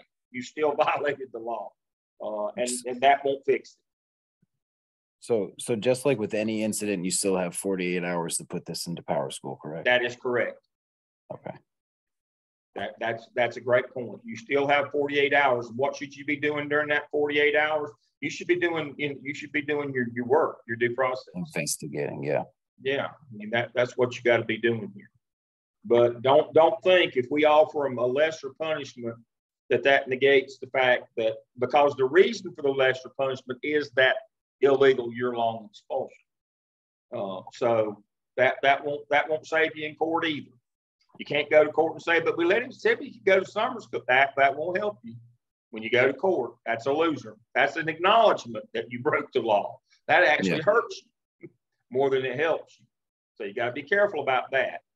We'll tell them they're going to get this, but then we'll reduce it to that and that. You can't do that. That's I feel like you know. Yeah, I feel like that good old boy mentality is kind of has faded away in strides. It used to be a lot of, I remember when I was in high school, I mean, I graduated in 2004. I mean, it's not that long ago. I mean, it was still, I had a good old boy principle. It was a lot of, you know, not quid pro quo, but a lot of, you know, you do this, we'll do that. You'll get less, you know, you won't get ISS, you won't get a detention. You might just get, you know, it's kind of one of those deals. Yeah, and unfortunately, that stuff. Fortunately, it has gone away or needs to go away. But because of that, that's the clause. That's the substantive clause here is so that people won't do that we'll give you this real bad capricious punishment, but then we'll give you this one. They said, no, that doesn't erase the capricious one that you gave to start. So a 6 or 8 week alternative assignment or a summer school, an 8 week summer school does not erase the fact that you did a capricious expulsion for a year over basically a grading policy issue and not a disciplinary issue. It does not erase that. See, this falls under the category of you go to the doctor and he says, we're going to have to take your whole leg off, and you whine and complain. Says, I will just take off one toe. Well, you won't complain if he just takes off one toe. But if he told you that to begin with, you'd pitch the fit. So you can't do that. But Nate's right. Forever we did stuff like that. We this huge punishment, but then we gave you this so you wouldn't complain and appeal. Well, under the eyes of the federal law, says, nah, you can't do that. That was never right. And so we've had to move on from that. All right, excellent job. Dr. Sain, your thoughts on this presentation? All good. Again, just another thing that I picked up and talking about the Good Old Boys Club. Unfortunately, Nate, it still does exist. There are certain aspects of it that do. And again, during the presentation, there was a mention of that influential board member, the member of the Chamber of Commerce, and it just, we cannot make decisions based off of that influence. And those are some of the hardest conversations that you will have when you know that there is a huge donor that did something for your school. We still have to make sure that we follow the law, we're ethical, and we follow our own policy. Yes, we follow our own policy. That's exactly right. All right. Anisha, your group?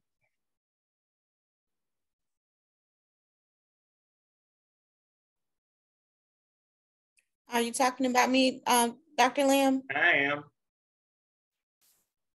Okay. Okay, let me share my screen. Yes, ma'am.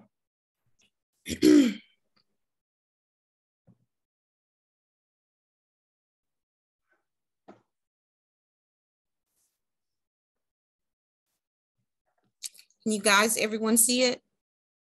Yes. Yes.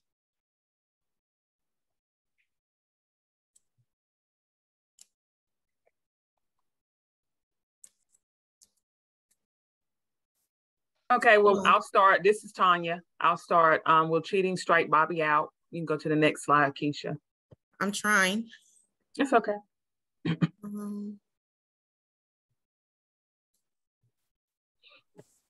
Hold on, computer.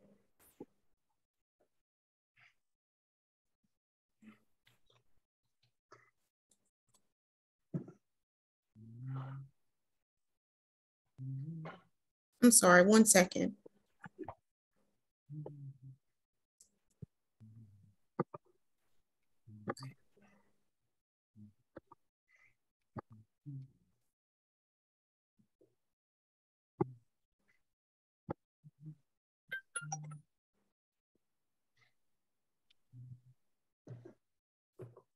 See if that'll work.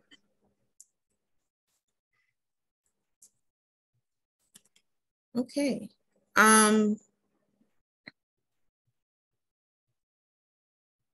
It's not letting me do anything.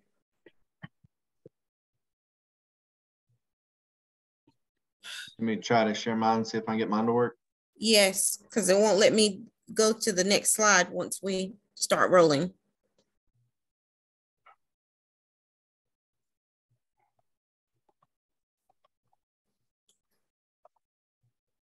Can y'all see it? Yes. Yes. There we go. Perfect. All right, let's see. All right, Tanya, go ahead. All right, okay. You can go to the next slide. So we stated the problems here. What should a principal's course of action be? And how does the school administration balance the issues of due process, the standards of arbitrary and capricious? And we are addressing the 4 ethical paradigms while making school-wide decisions. Go to the next one. Okay, so here, the principal's course of action, arbitrary and capricious. I talked about malfeasance. Here occurred when it occurs when an educator hurts or causes harm, bodily harm or academic harm to a student on purpose. Malfeasance occurs when there is a direct and intentional violation of statutes. It involves an act that someone should not do. The principal performed negligence here in the form of malfeasance because he's incurred his staff member to directly violate statutes. The principal's actions were arbitrary and capricious because his decisions were not based on reason or judgment, but on his personal will or discretion without regards to the rules or standards. Under the same or similar consequences, a reasonable professional would have followed the statutes for principles and code of conduct. You can go to the next slide. Excellent point. In court, that's going to be called the reasonable person standard. What would a reasonable professional person have done in this case? And that's the standard you will be graded against when you go to court. That's an excellent point. Good job, Tanya.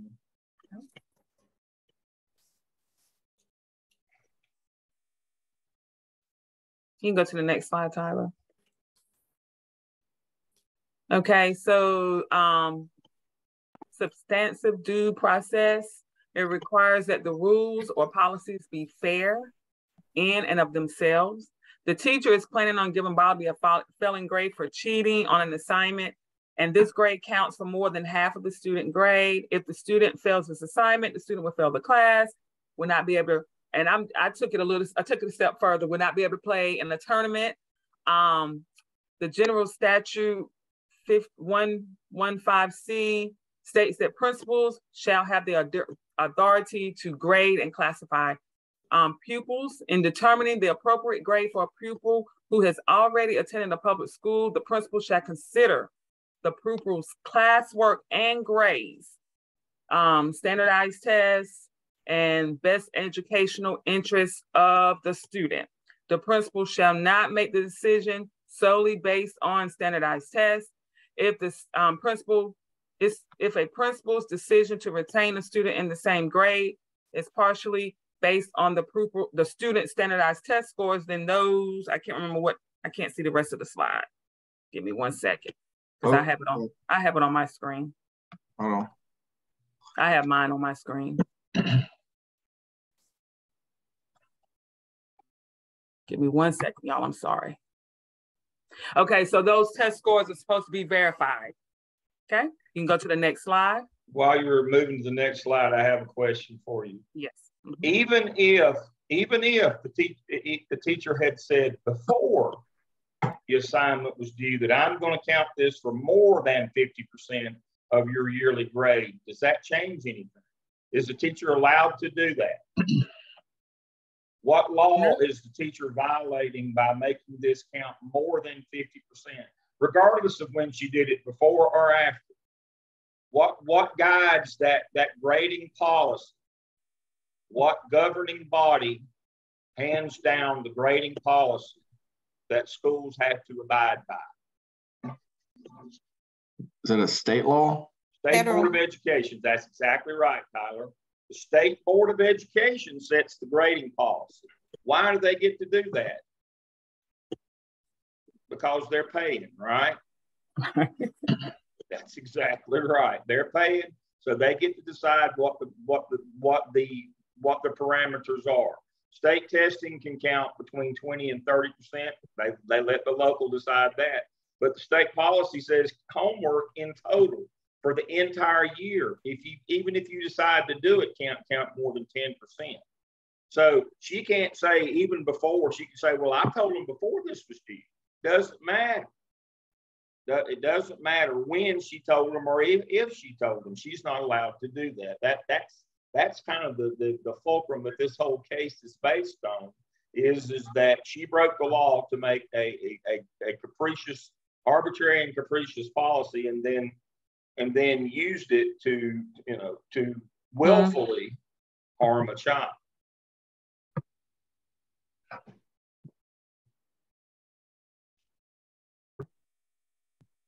Okay.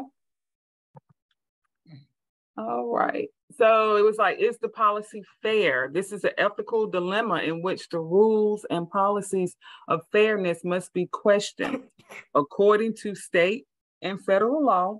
And here, this is exactly what you were saying. No test can count more than half of a grade.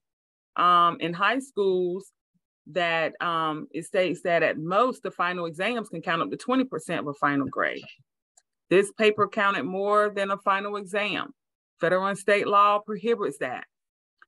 Again, is this policy fair? What does the district say? My district, I'm in Pitt County, and they stated in a situation like this, that it was like a level 1 offense, and that the student's grade can be reduced, and they can be given, they need to be given an opportunity to make up the assignment, and they can receive at the most ISS, and they need to receive some type of in-school intervention and not lose instructional time. That is correct. 1 day of ISS is the most you can do. Mm-hmm. That's exactly right. It's a level 1 offense.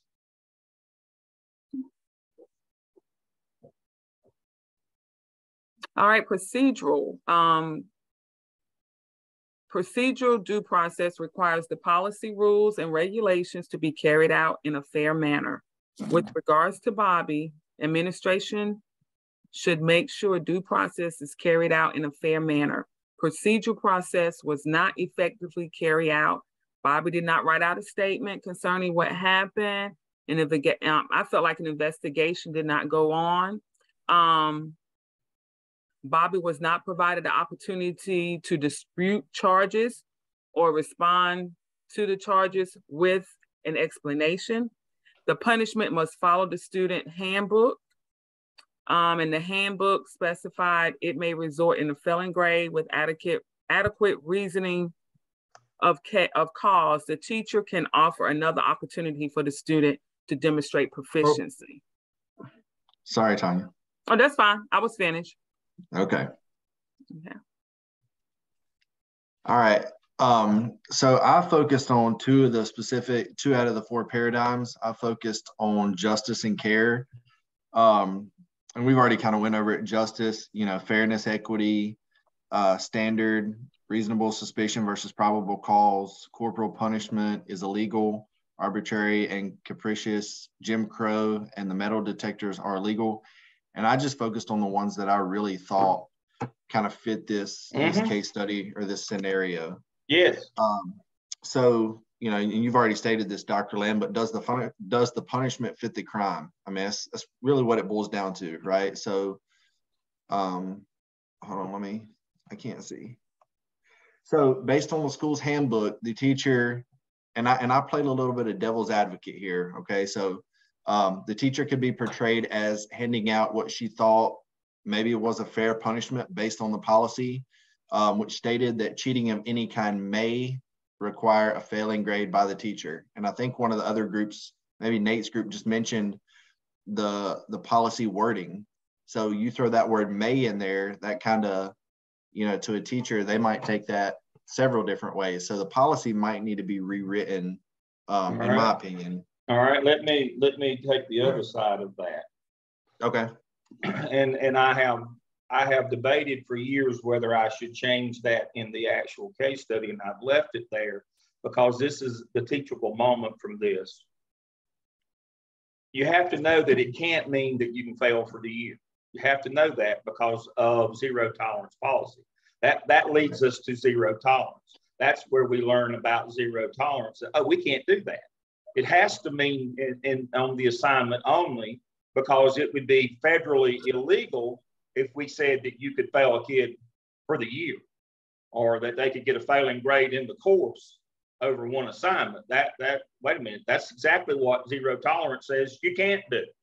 So that's one of those things. I leave that in specifically for this teachable moment, that you can't sit and argue that, oh, well, it's vague and I can do it. No, the federal law says no. So if you know zero tolerance, you understand, well, that's not what that means. It can only mean that it's just in the course. and that gets us to that where we explore that zero tolerance and exactly what does that entail. And that's highlighted heavily in the state manual that I showed you a couple of weeks ago. That's a great point, though. Glad you brought that up.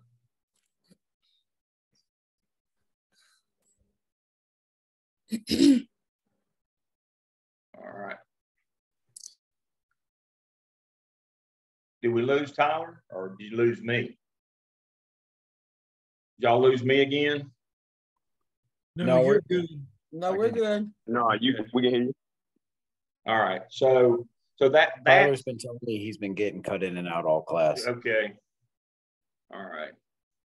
If he comes back. But again, that leads us to that discussion of zero tolerance. And that's the part that we have to know, where the policy can't mean that you can fail for the year or fail that course or that grade level. It can only mean that particular assignment. That's what zero tolerance tells us. All right. So are we through with that presentation?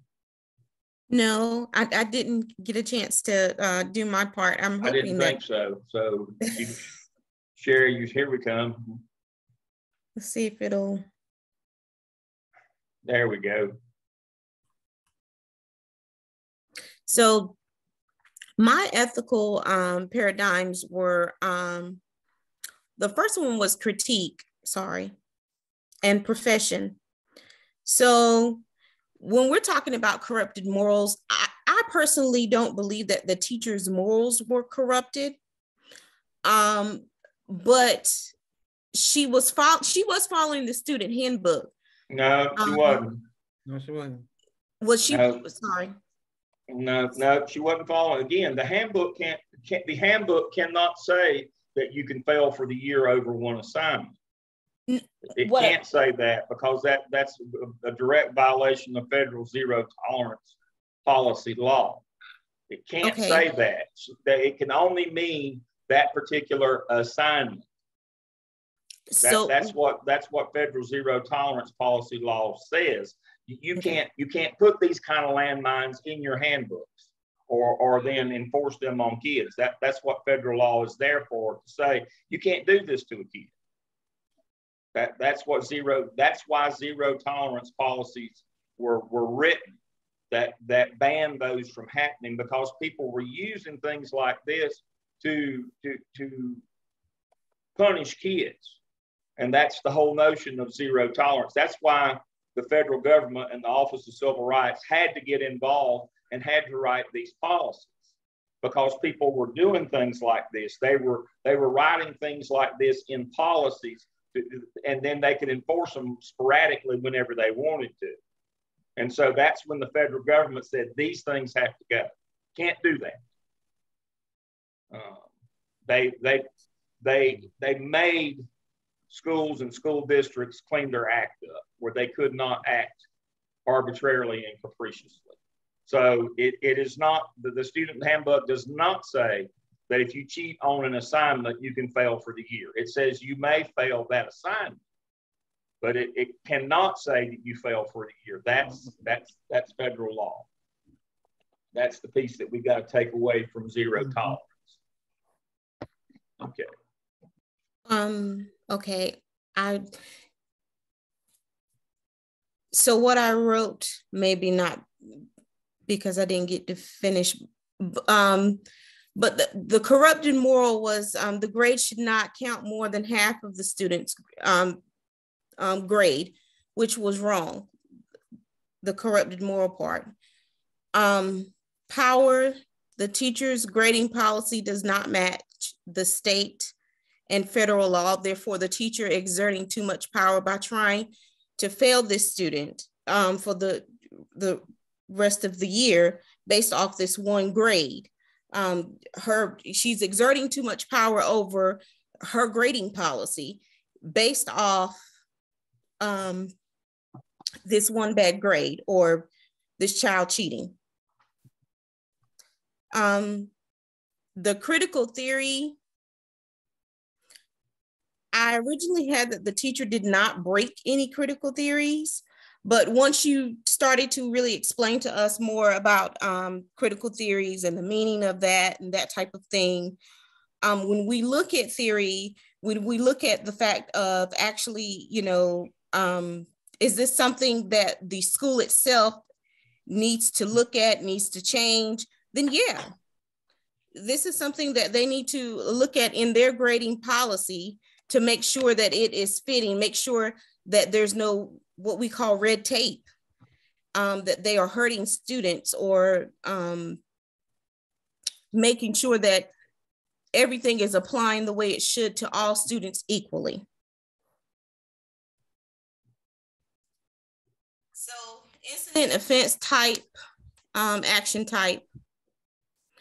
So does the punishment fit the crime? According to the state and federal law, the action plan by the teacher does not fit the incident because of the grading policy.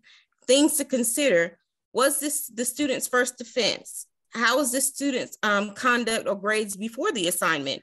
If this child has been doing great all year long, and all of a sudden we're thinking about failing this child for the rest of the year based off one grade, that's not right. That's not what the teacher should be looking at. She should be looking at things that are less harsh of a punishment.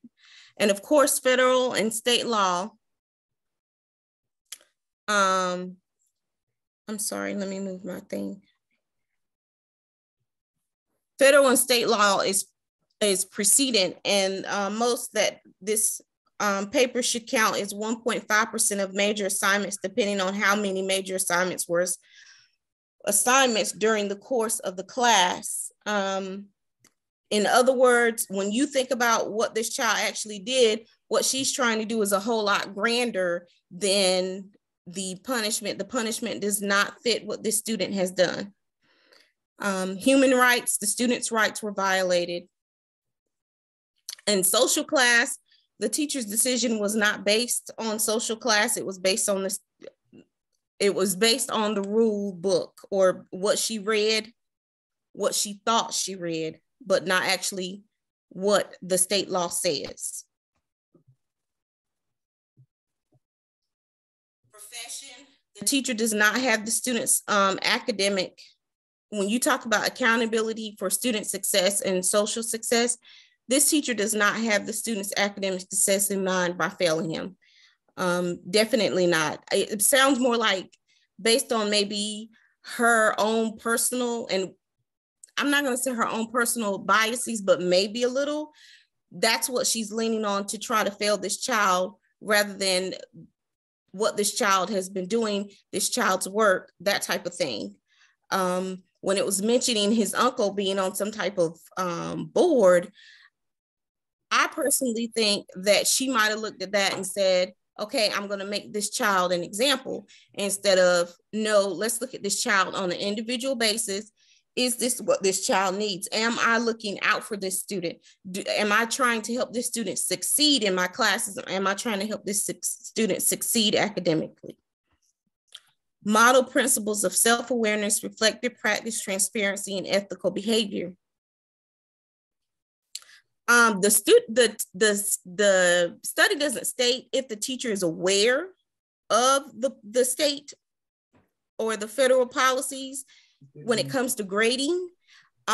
She should have been, because that should have been gone over at the beginning of the year when they do their beginning of back to school conference or back to school meeting. However, the principal should definitely, the administrator should definitely be aware and know that this is something that this teacher cannot do. Safeguards, values, democracy, equity laws were broken because Bobby did not receive due process. And when we're talking about due process, did Bobby have a parent there? Did he have a chance to write out his statement? Did Bobby have a chance to talk to the administrator himself face to face to explain what was going on? He just got to talk to the teacher and got, you know, from there, she's handing out a punishment. Promote social justice and ensure that individual students are informed of all aspects of schooling. The administrator needs to make sure in this case that the student is aware of his rights and educate the teacher on the student's rights in accordance with the law. So as the administrator, I think it's very important for that administrator to step into this situation and really look at it where he's being able to educate that teacher. I know a lot of you guys said that maybe that teacher needed to be fired. Realistically, in my opinion, I understand, you know, losing the house and everything, but I do think he needs to educate that teacher in what's going on. And did she have the best interests of the students in mind? No, the teacher does not have the student's best interest. The teacher is trying to fail a student based off one decision. Provide Bobby with the opportunity to have a makeup assignment or to redo the assignment. Provide him with ISS. Some of you have already talked about that. Give him an opportunity of other things he can do, but not just fail him based upon this one thing that he did. Consider and evaluate potential moral and legal consequences of decision-making. The student's moral and legal rights have been violated due to the teacher's grading system. The student did not have a chance to tell his side or write out a statement. Also, the student did not have a parent present. And that's it. Very good. Very good. Let me, All right, I have limited internet, so if you want to run back to my slides, I can do mine real quick. Or I can share it. Can y'all hear me?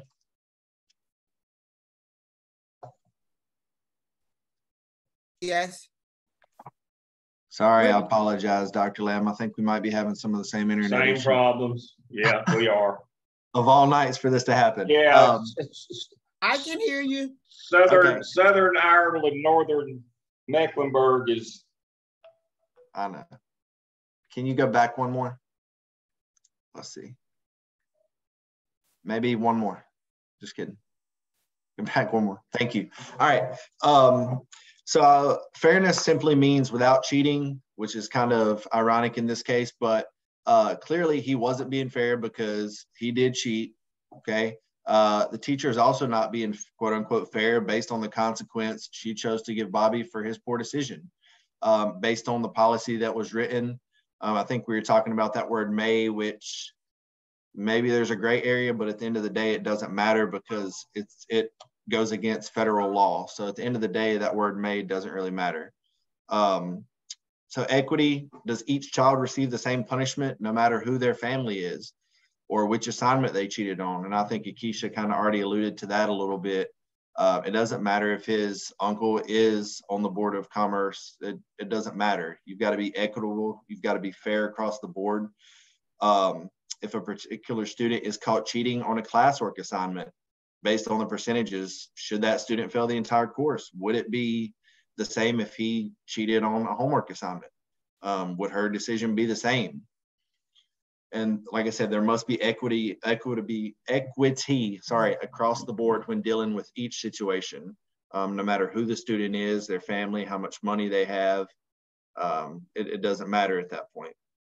Okay, you can go to the next one, please. Justice. So this kind of, does the punishment fit the crime? Does the punishment truly help teach the student a lesson, or does it discourage them? It's kind of, when I think of justice, that's kind of what I think of. At the end of the day, yeah, does it fit the crime? But what are we teaching them by their consequence? Could it affect him in the future? In this case, absolutely, because he could be missing out on scholarship opportunities. He could, potentially lose this credit depending on the choice he makes for summer school. Cheating on a class project, which cannot count for over half the student's final grade based on federal and state law, should not fail him. Failing him for plagiarizing could discourage him from his academics moving forward because he wasn't given due process or true justice for this one mistake that he made. He wasn't allowed to tell his side of the story, write out a statement. What happened? We lost your share, but we can still hear you. Lost my share here. Or yeah, there it comes. Okay.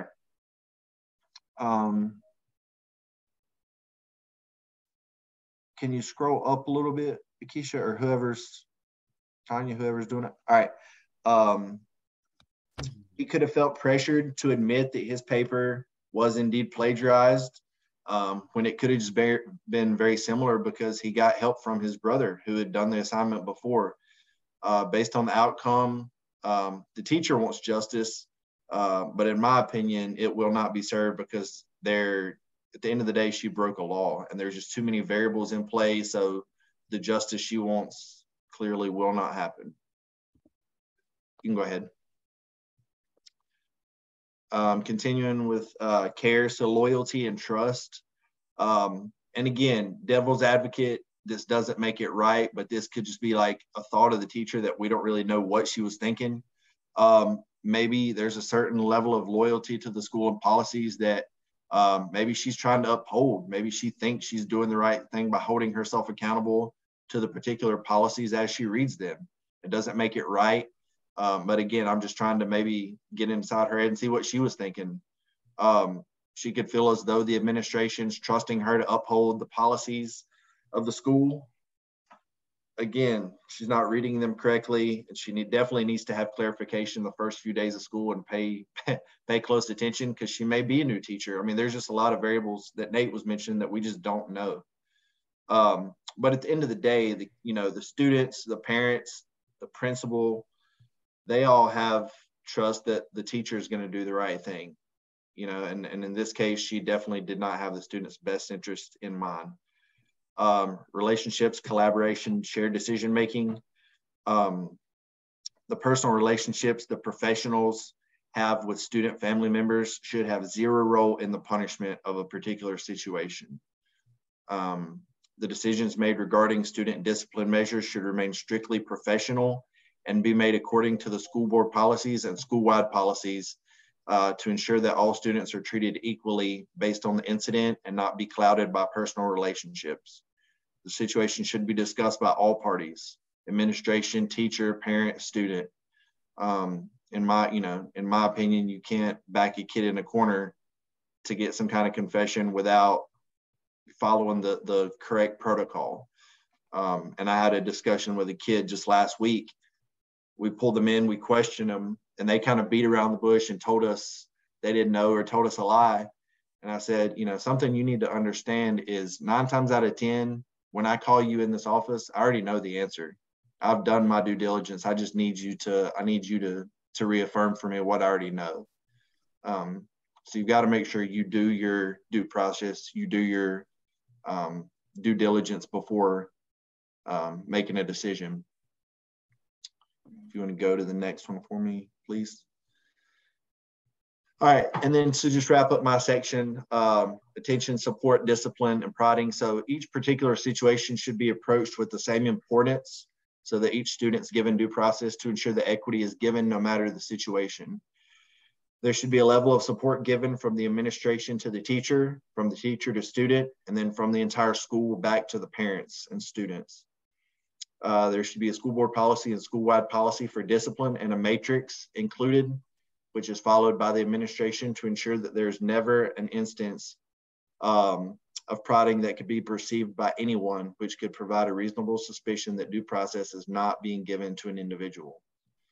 So at the end of the day, Bobby was wrong in his decision to plagiarize his brother's paper, if he did do so, which we don't know because the situation was not handled properly from the beginning. He was not allowed the opportunity to tell his side of the story with his parents present. And the punishment in this case did not fit the crime based on several items, but mostly based on the fact that a project could not carry that much weight, which would not cause him to fail the course. And I know I went through that kind of fast, but I don't want my internet to cut out on me. But I think you hit all the main parts. Yeah, at the end of the day, you've got to be consistent and you've got to do your due diligence, before dealing with any situation, just so all your I's are dotted and your T's are crossed, so you don't run into this situation. Exactly right. Excellent. All right. Okay, Jimmy, do we have a group that to go last tonight? Y'all get to go first next time. We'll reverse the order. Yes, we do. Hold on one second. Oh, there's Austin. Okay. Screen. All right.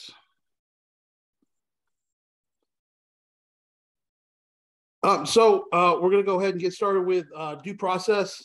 So when you look at it, you have obviously the student handbook, which is given out at the beginning of the year.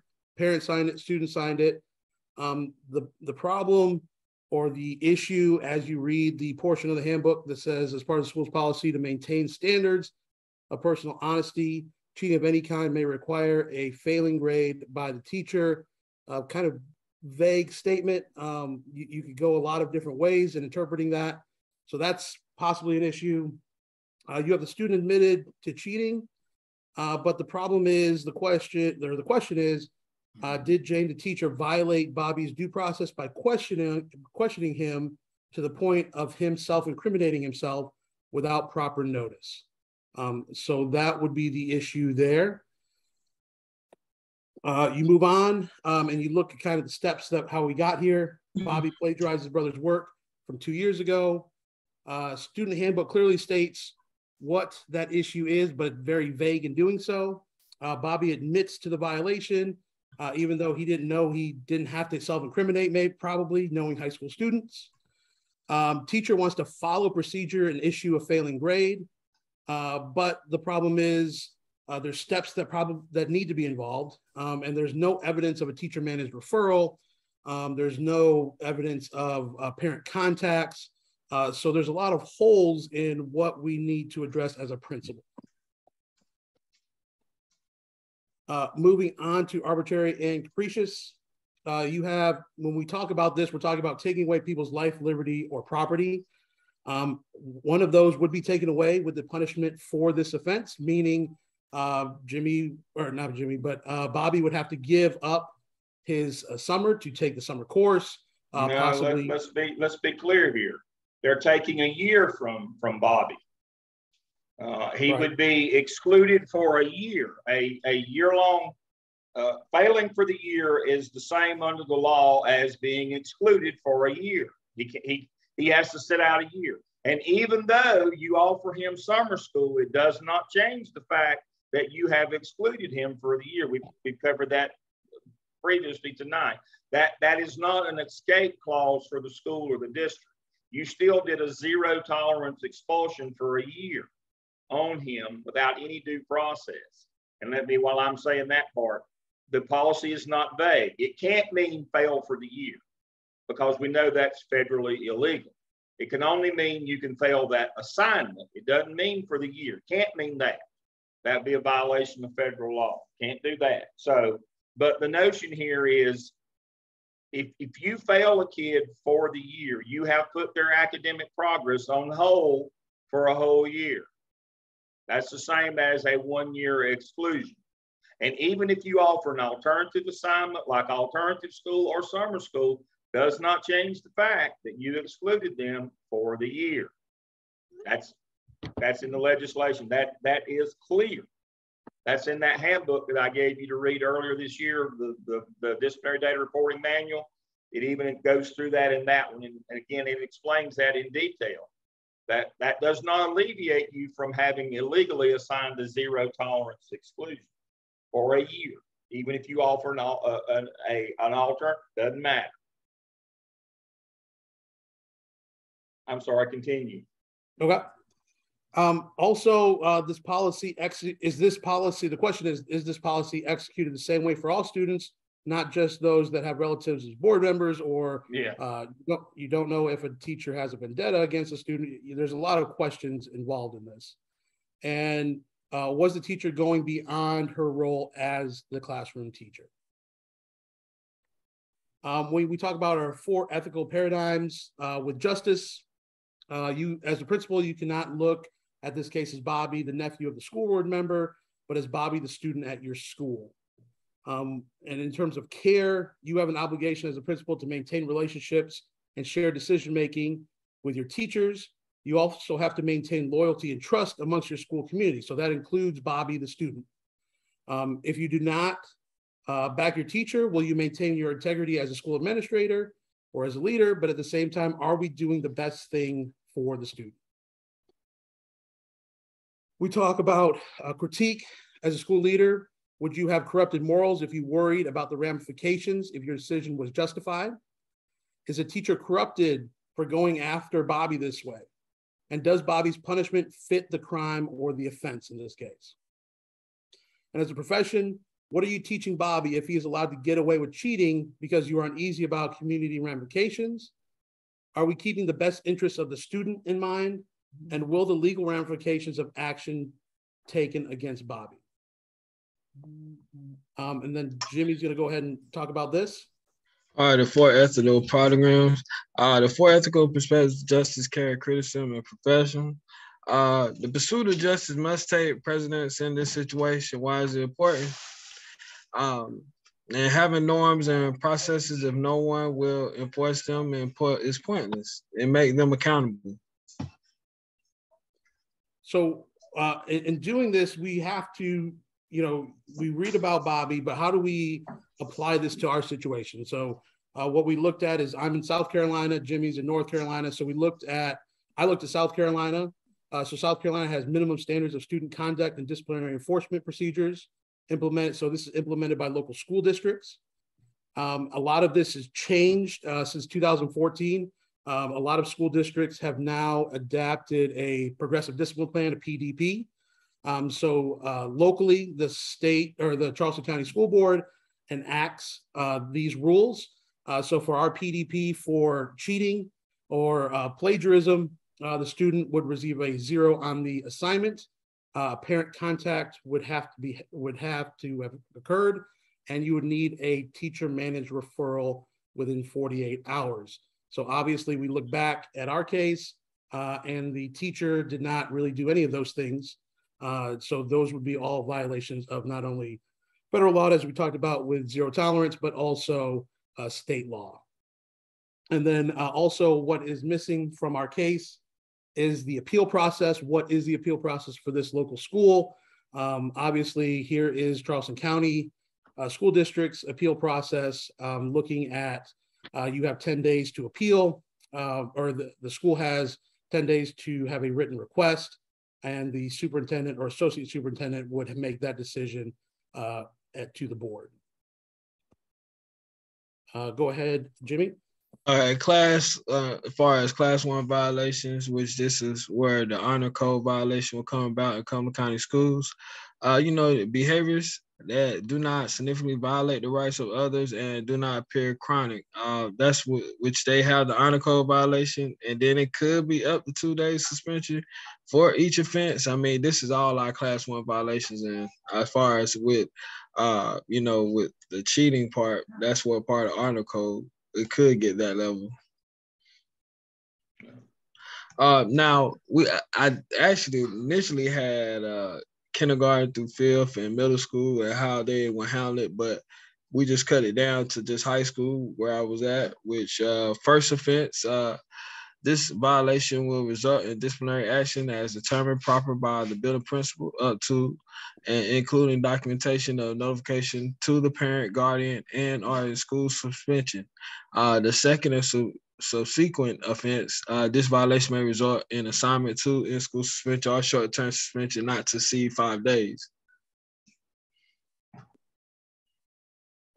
Now, North Carolina statute, dinner statute 14-118.2, assisting instead of obtaining academic credit by fraudulent means, it shall be unlawful for any person, firm, a corporation, or associate to assist any student or advertise, offer, or attempt to assist any student to obtain or in attempting to obtain by fraudulent means by any academic credit, grade, or test score, or any diploma, certificate, or any instrument purporting to confer any literally scientific, professional, technical, or other degree in any course of study in any university, college, academy, or any educational institution. The activity prohibited by this subsection includes, but is not limited to, preparing or advertising, offering, or attempting to prepare a term paper, thesis, or dissertation, or another, impersonating or advertising offering or attempting to impersonate another in taking or attempting to examination and the giving or changing of a grade, test score, or offering to give a change, a grade, or a test score in exchange for an article to value or money.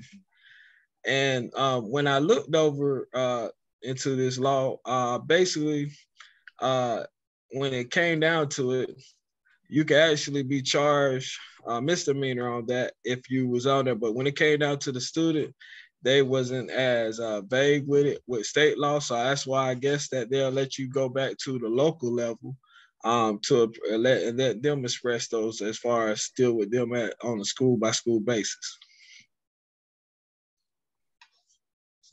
So when we look at the action steps that we would need to have, obviously we need to readdress the language in the student handbook to match whatever our PDP would look like. We need to remedy a lot of things, but with first meeting with parents. We need to decide as a administration, how can we rectify what has happened? We need to obviously meet with a lot of different types of organizations, especially in Charleston County. We have 29,000 students.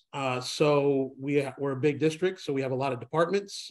Do we need to talk to the legal department? Do we need to talk to human resources for what has been violated and how as a school can we remedy that? Do we look at the teacher and, as we talked about in previous presentations, is the teacher's job at stake here? So there's a lot of things other than a principal making a decision on, do I uphold a zero and or do I worry about a board member's nephew playing baseball? Also, we need to address a couple things within the assignment that was kind of not understood. You have an overall project, but then you have assignments within the project. So if Bobby just fails a portion of that project, how does he fail the complete project? So that would probably need to be answered. And then obviously, how is he going to fail the course if this is the end of the school year because it's baseball season? And shouldn't there be other grades that support his grade, not just one project? Because I know in Charleston County, you have to have at least 3 grades in each category that you have to help prop up or maintain students' integrity of their grades. So I will go ahead and let Jimmy finish up.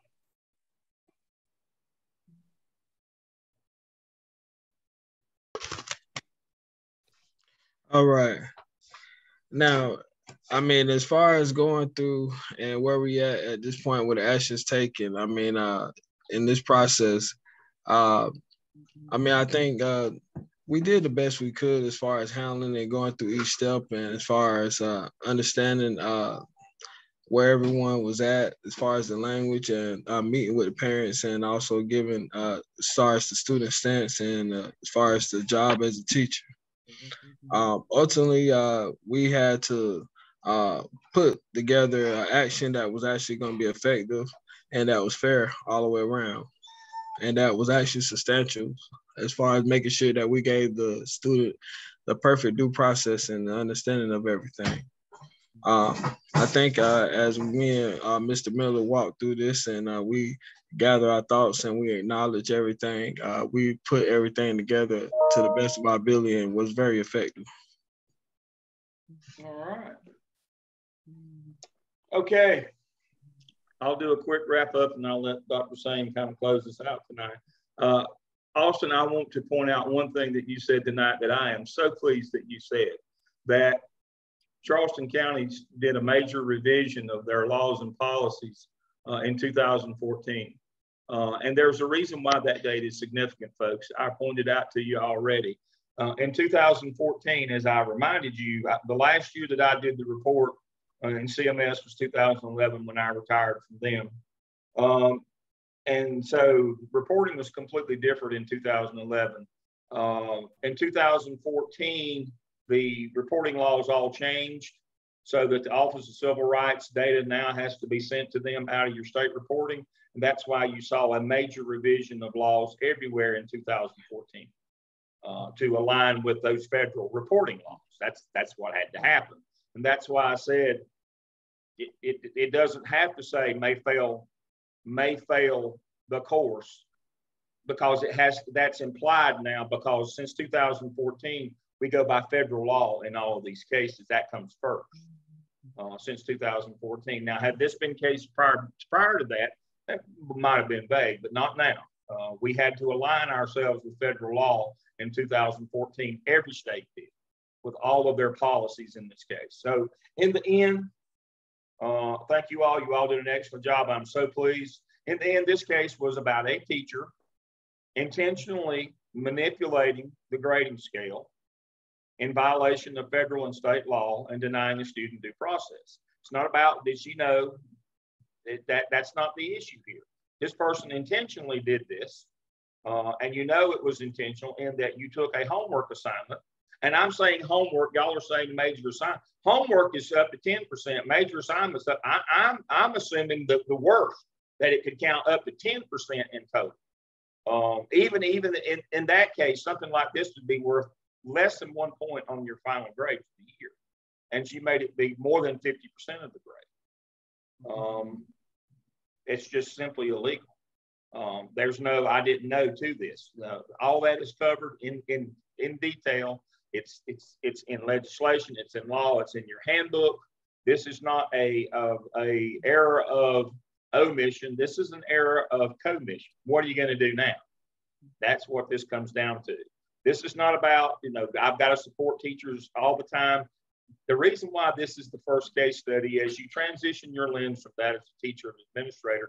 First thing it always catches everybody, I want to be a champion for teachers and I want them to support me and I want to be supporting them.